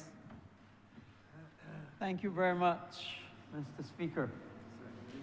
Mr. Speaker, I don't intend to detain the House for very, very long. But I could not, in all honesty, let this resolution go by without saying a few words. Let me start by saying that when I was Minister of Housing, myself and the member for St. Lucie, together with all the officials, visited River Bay. And we met with Mr. Greenidge that you spoke about. Goodrich, Mr. Goodrich, sorry, that you spoke about. And I too heard Mr. Goodrich make it very, very clear to us all the officials, all the two ministers that were there. Do not let his eyes close and this land not belong to him after the decades that he had lived on that land. And we started that process. My only regret, Mr. Speaker, is that it takes so long to get these things done, to get this vested. And I support this resolution absolutely. It is a good and proper thing to do for people that have spent decades on land, for that land to eventually be theirs. And this gives an opportunity not only for 10 house spots, 10 people with house spots there, but also with another 11 vacant lots, so that those people will get an opportunity to, those that are currently have houses on, to get houses on their, to get those lots, and vacant lots, an opportunity for the National Housing Corporation to get an additional 11 people could be empowered to get house spots as well. So 21 house spots in total.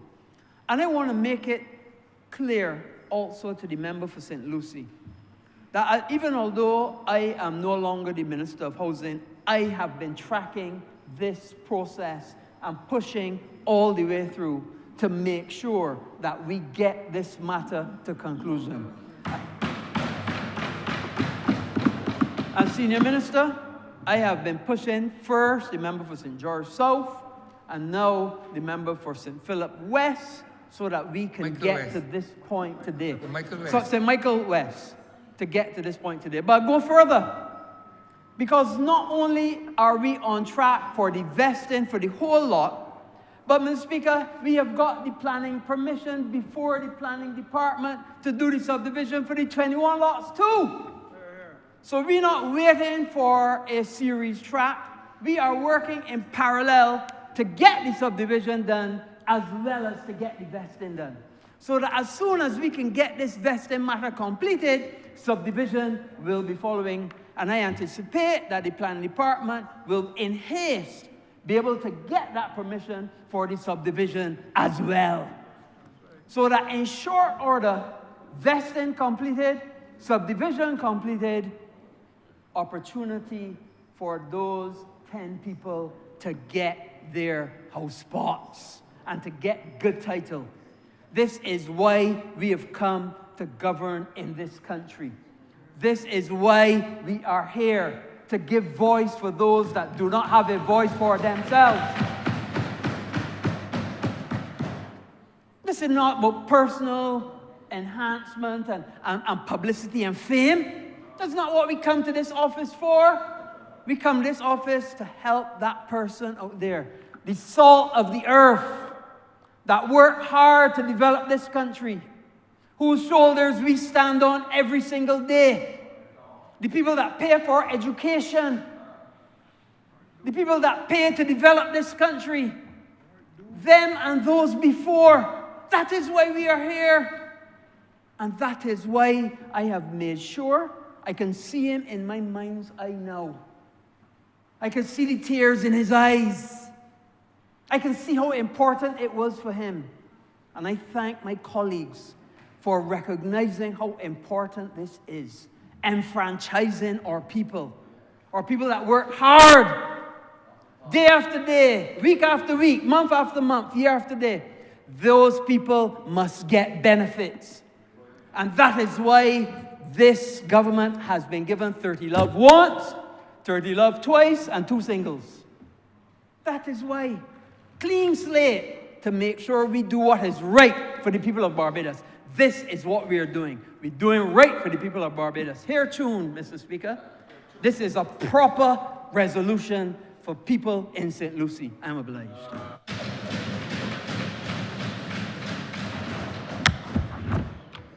Honourable Member St. Philip North.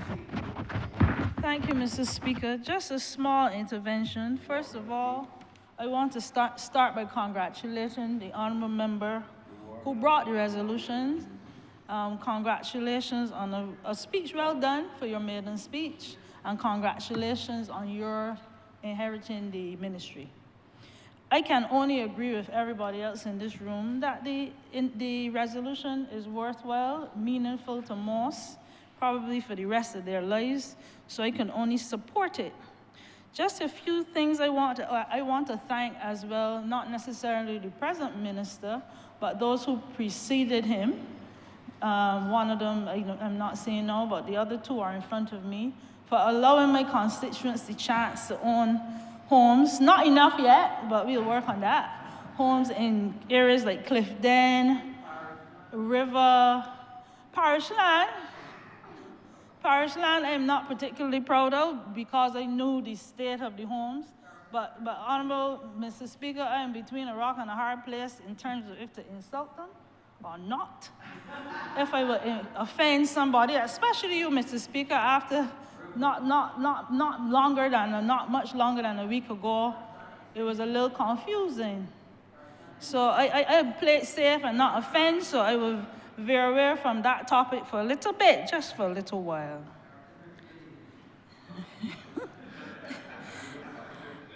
Mr. Speaker, while I am fairly happy with the resolution of the National Housing Corporation, I want here now to represent my constituents, as I often do, because that's my job, on a few issues that have been brought to me in the last week or two by a few of my constituents. This might be a good place to talk about it. One of the main ones I am hearing is the accessibility of the constituents to the National Housing Corporation. Many, as everybody in here will tell you, many have applied for housing solutions. Many have heard nothing. Many have called on several occasions, can't reach anybody, and they come to me or us. Many are very confused on the process because you go to the National Housing Corporation and you're told you cannot apply for a house unless the member of parliament, your member of parliament, writes a letter and approves it, which is utter nonsense because I don't see why you should be affiliated with a political party to get a home. I have issues with that, and I've spoken on that several times, on several occasions, in several fora. Accessibility in terms of getting your homes fixed. I have a few constituents, not many, to be honest. One in particular I'm thinking of who was lucky enough to purchase, by mortgage, purchase a home in River. Her home is deteriorating. The roof is going to the dogs or the birds. And the truth is she has tried to reach out. I have tried to reach out through letters to have somebody to simply look at the house. She's within at least she used to be, up to the time the letters were written, she was in the 3-year period for complaints, and we can't find nobody to address it while the roof is deteriorating.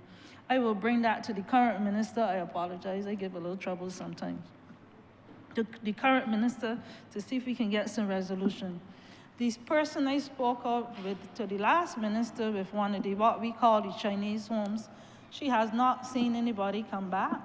She was asked to move out of the home so that they can fix it, and since then nobody has come.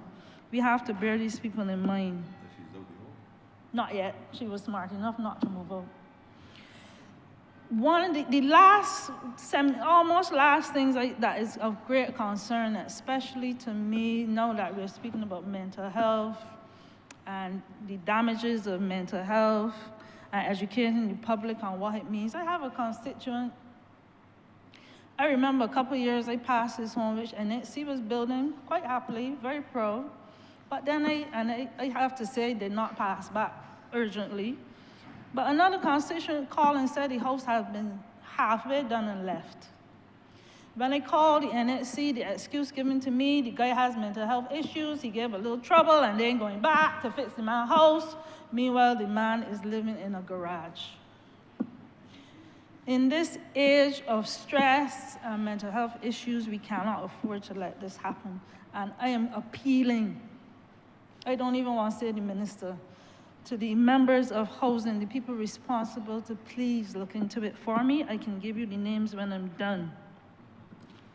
The Tenantry Freehold Act is a wonderful thing, probably one of the best initiatives to come out of politics in I don't know however long.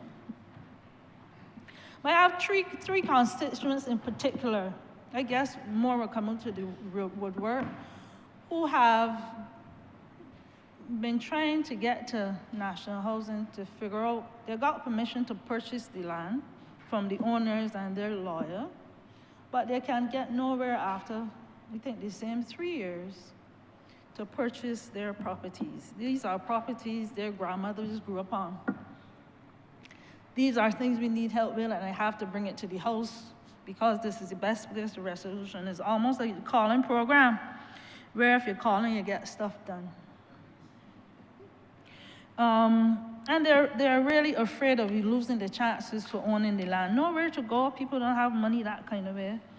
And squatters exist not only in the constituency of the Honourable Member St. Michael East, but one or two in mine. I have one in particular. Lovely lady, works every day, 2 beautiful children, bright children at the top schools in the island, what we call the top schools, and she's squatting on a piece of land. No Wi-Fi for study. Borrowing electricity from the neighbor. Well, you can't give it back, so taking electricity from the neighbor, taking water from the neighbor. We cannot figure out who owns the land. I think the National Housing Corporation has a responsibility. She has to pay a lawyer now thousands of dollars. You know how lawyers go. Thousands of dollars to figure out how she will purchase this land. I think this is one of the roles, should be one of the roles of the NHC, where you can actually help constituents in that way. They really don't have the money to find who owns it. They don't have the money to figure out the legal process to get to own it. And I think that should be one of the give backs of the, I want another word, but it's not coming, of the National Housing Corporation to help these people that are really willing to rent to own. I have several constituents who are in gainful jobs, currently paying rent, some upwards of $800 a month. And I told about the NHC, they don't qualify for a mortgage. We need to do more rent-to-own properties. Most of us, well, I rent mine because I pay an institution, I pay back an institution. So in essence, that's the same thing. Give these people a chance. Everybody cannot afford to get mortgages. A lot of these people are single women who really don't have a partner to sign up for the mortgage with them. These people need help in all reality. It's our culture to own land that has been sewn into our brains from birth, that you have to own a piece of the rock. But the reality is, if we cannot provide all the houses, which we can't realistically, people need help with finding places to rent. A lot of the times, funny enough, in my situation, in my constituency, where people are looking for homes, if you check a little deeper, it's a social issue where they just don't get along with a family member. Sometimes 2 people in the house, but they want to own their own home because they're not agreeing with mommy, they're not agreeing with daddy, brother giving trouble, and then those kind of things. I think we need to, apart from recommending housing solutions to everybody, because everybody doesn't want to own a house. If I did not have somebody to leave it to, I would rent forever. You don't have much to do if you rent forever. The landlord takes care of everything. I think as a government, as social services, we have the ministry. We need to get into some of these social situations for conflict resolution. It's just a thought I had in sitting here. It cuts down on the need for housing. It helps people resolve their problems. Everybody cannot rent. These are some of the things I'm thinking of. So increase the rent to own. I don't have a lot more to say. I will behave myself today. I really didn't mean to, but I will. And with that, I support the resolution. Thank you very much, Honourable Speaker. Honourable Member Search Essential. Thank you very much, Mr. Speaker. My intervention will be brief. Let me first indicate, sir, that it is not often that you get to witness a schoolmate deliver a wonderful speech, the first time with his portfolio, so I want to congratulate him for piloting this resolution this afternoon. Let me just follow on very quickly from what the Honourable Member for St. Philip North just raised.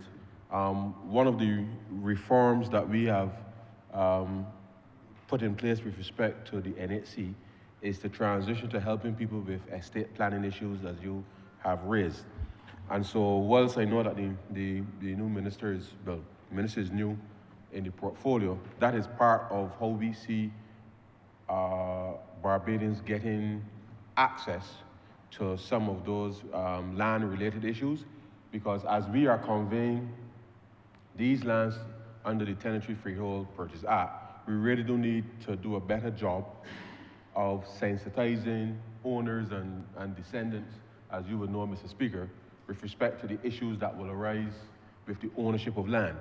And therefore, that educational component, if you like, we feel that the NHC is well placed to be able to facilitate such that people can actively exercise their options financially, because the title deeds as conveyed will now be able to unlock opportunities for potential investment, unlocking access to credit, so that this piece of the rock, as the Honourable Member indicated, now becomes valuable to be able to sustain and generate wealth within the family. So therefore, the issues around broader estate planning, I think, is important for NHC to be able to just, not just for these specific tenants, but I think as important for all landowners in Barbados who, once they avail themselves of that education, will then be able to, I think, secure a better future for their families. As the resolution is related to St. Lucie, I remember as a boy, sir, doing many excursions with the Member of Parliament for St. Michael West Central at the time, Mr. Vic Johnson, sir, visiting River Bay as a little boy on many of those excursions. And whilst one can imagine the beauty of that space and understanding that the potential, sir, the potential for these families to realize, the potential of those families to realize the long-term financial future really is within the context of the fact that it is a special part of Barbados, sir, and therefore I would want to see that they are well advised as to the type of things that they could possibly do with respect to these lands. And I know that there are some additional lands that are to be put into housing that I would like to see not just people of St. Lucie, but certainly all Barbadians be able to have access to the type of information, the type of structures that will best withstand certainly the north swell, let's say the north swells, but the sea breeze and stuff that is there, because as we have given a commitment to have climate resilient housing, then obviously the type of materials to ensure that any investment that you make within that space, that they last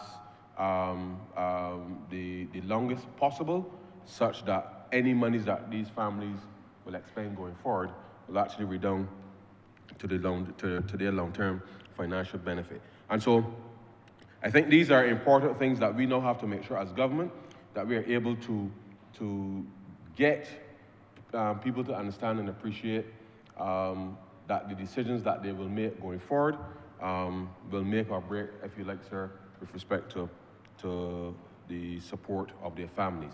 The Honourable Member for St. Lucie, in his certainly his support of this resolution, spoke to the fact that this is a government that continues to face issues and to fix them, sir. And I can give the Honourable Member and his constituents the assurance that the monies to repair the roads in Crab Hill, the Ministry of Finance has made those monies available, and therefore the MTW should be in a position to start those road repairs urgently.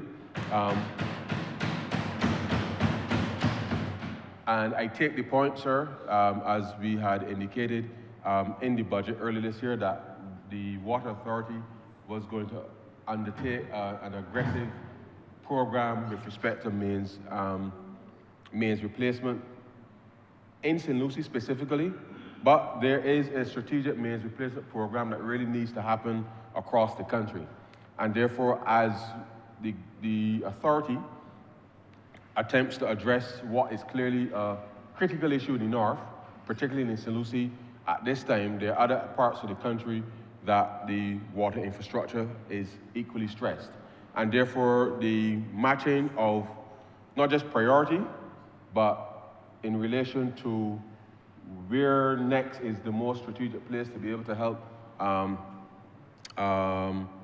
replace mains in a strategic way is part of the planning planning phase, and therefore what persons are experiencing in St. Lucie is part of effectively not in relation to the brown water, but in relation to the disruption and the condition of the roads, unacceptable, and therefore we are putting the financing to be able to help repair that as quickly as possible. But given that mains have to be replaced, Mr. Speaker, and let me remind the country that the mains were put down when the British had an empire and resources from which they could draw, and there was no opportunity for anybody to dispute or raise any issues. The reality is that there will be disruption as part of this process, and the government will work to minimize the disruption as much as it can, given the exigencies with respect to the competing priorities that we will face from time to time. But be that as it may, sir, at the earliest opportunity, we always seek to be able to address that which we know needs to be addressed. And therefore, having reached this stage, we are confident that once the mains can be completely replaced and the operational issues that are being faced can be addressed, that not just the delivery of quality water, but that the roads will be reinstated, sir, and that the disruption that has been caused by this specific intervention will be no more. And I hope that the people of St. Lucie would appreciate that it does take some inconvenience, and in order to be able to repair and to repair issues that have been long-standing in the country. And so I say to the rest of the country that as the Barbados Water Authority maps out where it needs to replace mains strategically, that as that is being done, the government will continue to work to make sure that any disruption is minimized as much as possible, but we cannot guarantee, sir, that there will not be disruption in relation to this particular matter. But I really just want to say, sir, that the Tenantries Freehold Purchase Act is one of the most revolutionary pieces of legislation in terms of land transformation in this hemisphere. It serves as an example as to how people can be enfranchised, and therefore, let me congratulate the minister and his team for being able to ensure that, yes, a few more Barbadians can get a piece of the rock, and every day we get up to make sure that Barbadians in this country can have a firmer connection with respect to their link to Barbados. And I know that the minister will continue to work with his team to ensure then that the necessary sensitization around the responsibility of ownership with respect to land and the broader estate planning issues, that we can help to sensitize Barbadians as to what this truly means to own a piece of the rock, such that the full expression and the full innovation that we know can be brought to bear to help families generate wealth and pass from one generation to the next, sir, is particularly important. And therefore, sir, I support this resolution.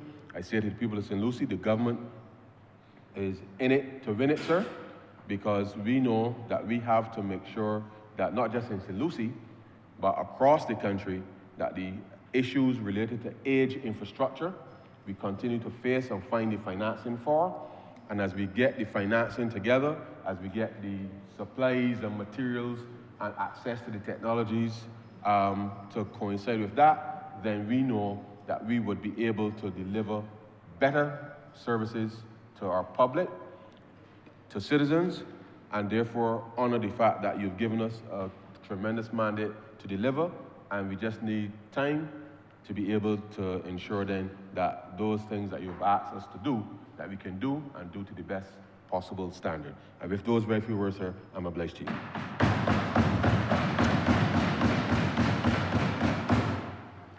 Honourable member for St. Michael East. Mr. Speaker, let me thank you for the opportunity once more to make a contribution in this honorable assembly. I am extremely proud of the honorable member, was that we call state Says St. Michael's West. West. St. Michael's West. This member brings back important memories, and I want to congratulate him for the manner, both the historical and philosophical justifications for why this resolution is so significant. For me, knowing that the state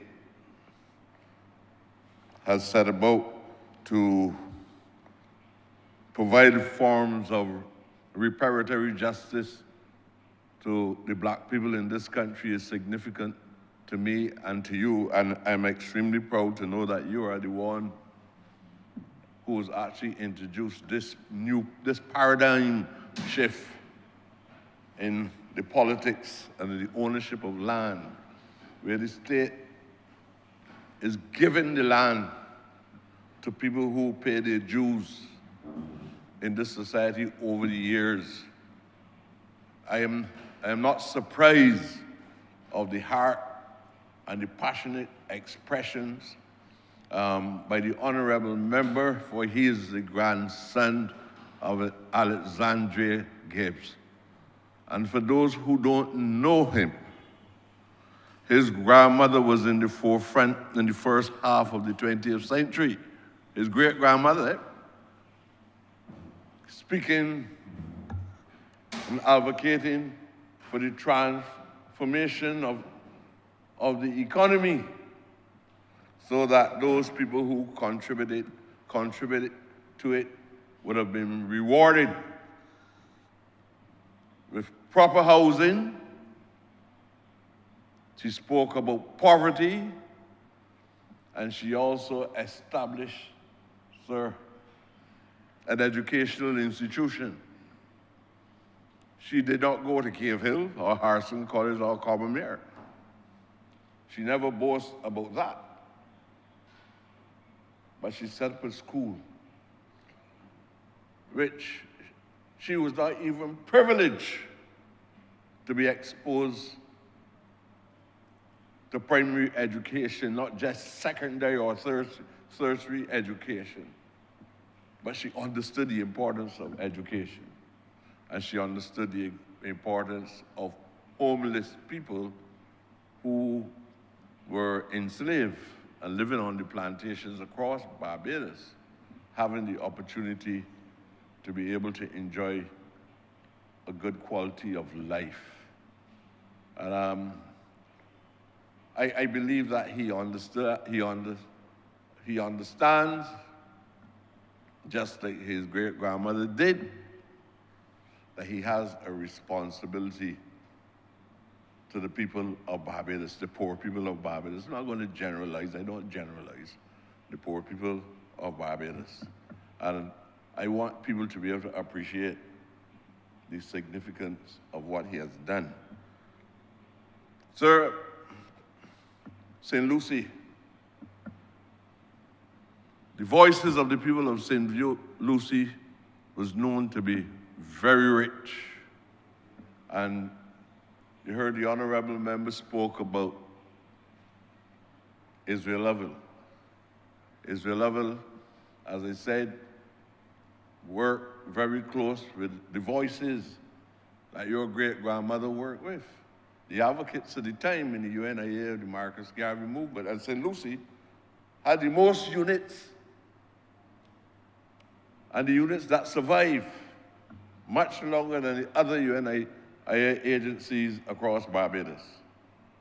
And I really believe that this effort is to award those people who have been struggling, not just for the transformation of people in St. Lucie, but for the transformation of the lives of the people across Barbados who work hard. I want to add a few more elements to the program on housing.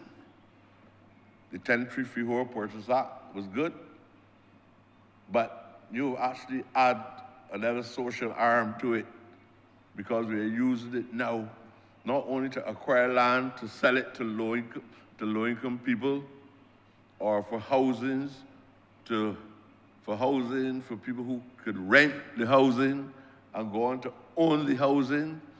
But I will hope that the model which you place on the table in these chambers today, table metaphorically in these chambers today, that model will be replicated in the constituency of St. Michael's East. Sir, I have a whole set of land. Only you, sir? I remember only you in St. Michael East. St. Michael's East. I'm just asking if only you in St. Michael East, I remember. I've been fortunate to allow it to extend to the western side as well, sir, which would... So you have allowed it to extend.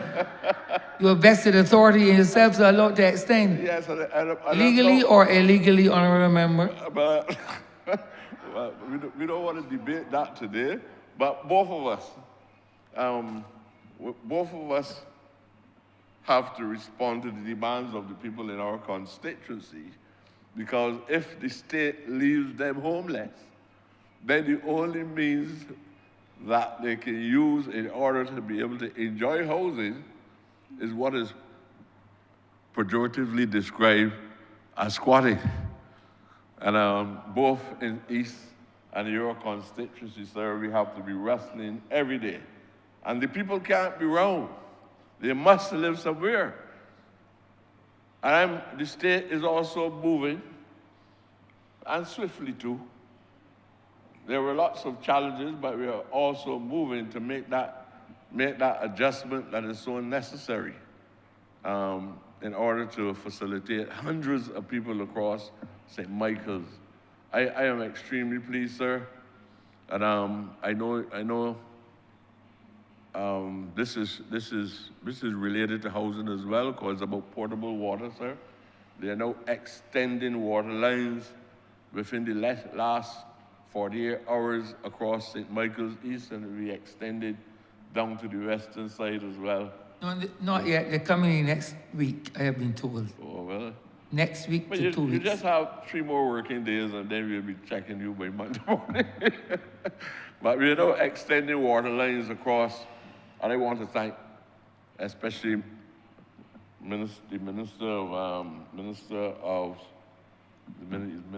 senior minister in the Prime Minister's office, who spoke today on this particular matter, for working in order to make the establishing of this kind of social service across the entire area where people were long in need for it. So people there can also, but that land that we are making the adjustments on is also plantation land. And I believe that that land is also in the hands of the government of Barbados, just like the Clicquot lands. And I think on the eve of an important historic day, it'd be well thought about, sir, to see if what the honourable member described from St. Michael's West described as a gift, that we can also extend those gifts to the people of the Bell, because that land, the people in the Bell worked on for centuries. It was the land in the hands of the royalty of the British. And just like the lots that were transferred in St. Lucie, I'll be very happy if the government can extend that land was there all along. I don't believe that they were paying any land tax, so there's no revenue coming into government. And if the government can just transfer the land now to the persons who are at present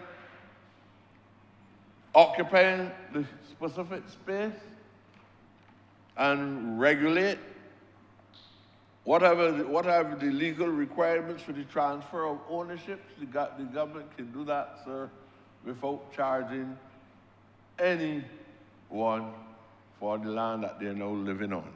And I think that I am asking and pleading that something like this could occur in St. Michael's East as well. I don't think that it's too hard for the ministers to be able to etch that kind of significant mark in his political life on the pages of history, for taking the lead and making that kind of transformation. And I would be also extremely grateful for you. I think you have a social conscience, and you understand well how pleasing it would be to satisfy all the people in that geography. And let them know that they can have ownership. Now, I know that this might not be directly related, but those people are extremely poor. I would hope that we can persuade the minister who is responsible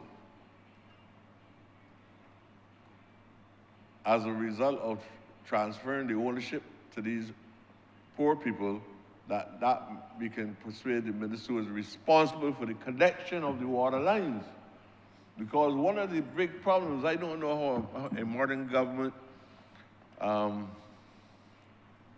you could ask people to pay $1,000 in order to connect water services.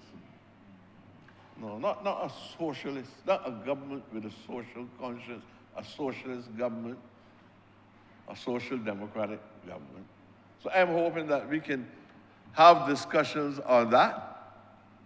And just like governments grant concessions to certain people in this society, I will hope that government can grant such a concession by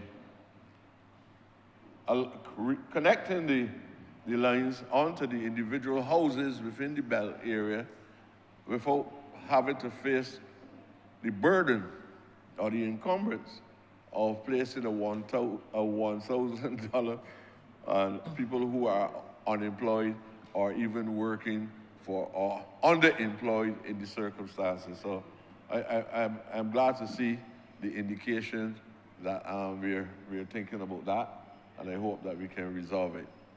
I don't want to speak much. I think that what has been said by the minister that is responsible for this resolution this morning is enough for all of us. And I know my colleague here from St. Andrew, he wants me to finish speaking as soon as possible. He has some duties. He has some important duties in the constituency that he wants to get there. And apply himself to. So I want to thank all who actually gave support to this important resolution today.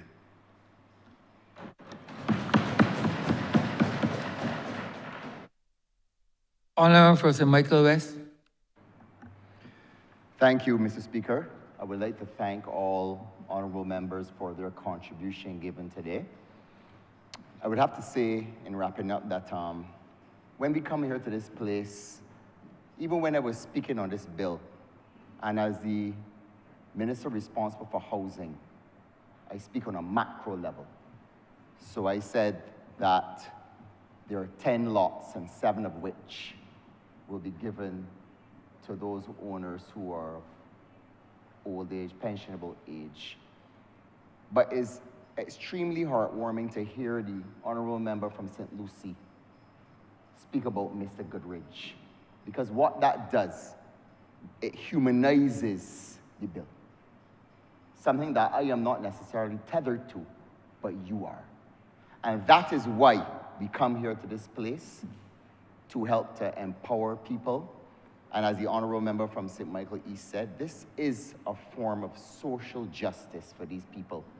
And it's quite remarkable that we are utilizing a piece of legislation that was 45 years old November 1st.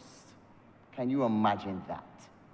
A tool of empowerment that this great Labour Party gave to the people of this country. The gift that keeps giving. It is the foundation, and I would say at the conference when we talk about when Labour leads, the people succeed, this is what, Bajans succeed, this is what we are talking about. The bedrock foundations of this great Labour Party.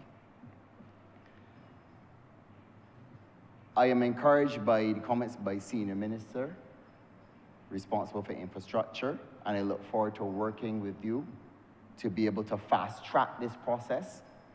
I am very thankful to stand shoulder to shoulder with my colleagues, that we can work together to be able to make sure that what we do here translates into action on the ground, and that these people, as the honorable member from St. Lucie said, can get their letters. And I stand here with you to empower our citizens. And I would say all of us in here have a social conscience. And we are cognizant of what our people are going through. And what we do here is all geared towards helping them enrich and empower their lives. In regards to the honorable member from St. Philip North, I think that the honorable member from Christchurch East Central said it well. The Cabinet of Barbados has determined that the NHC will be streamlined. It will no longer be involved in actively building, but will concentrate on surveying. We are going to hopefully get more surveyors that we can survey more tenantry, non-plantation and plantation lands, so that we can do more of this type of legislation in here.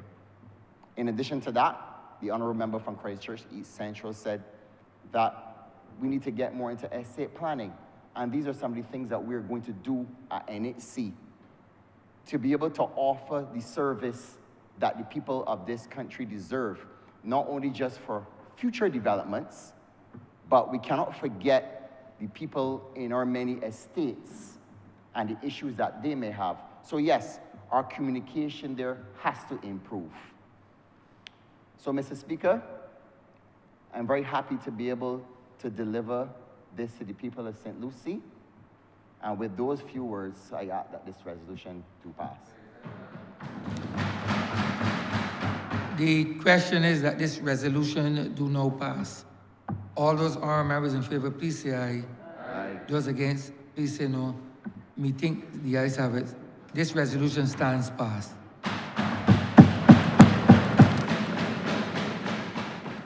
Mr. Speaker, we've now come to the end of our business for today's sitting. I beg to move that we do adjourn until Tuesday, 18th of November. Question is that this honorable chamber be adjourned At until 10 in the morning. that this honorable chamber be adjourned until Tuesday, the 18th day of November at 10 a.m. in the forenoon.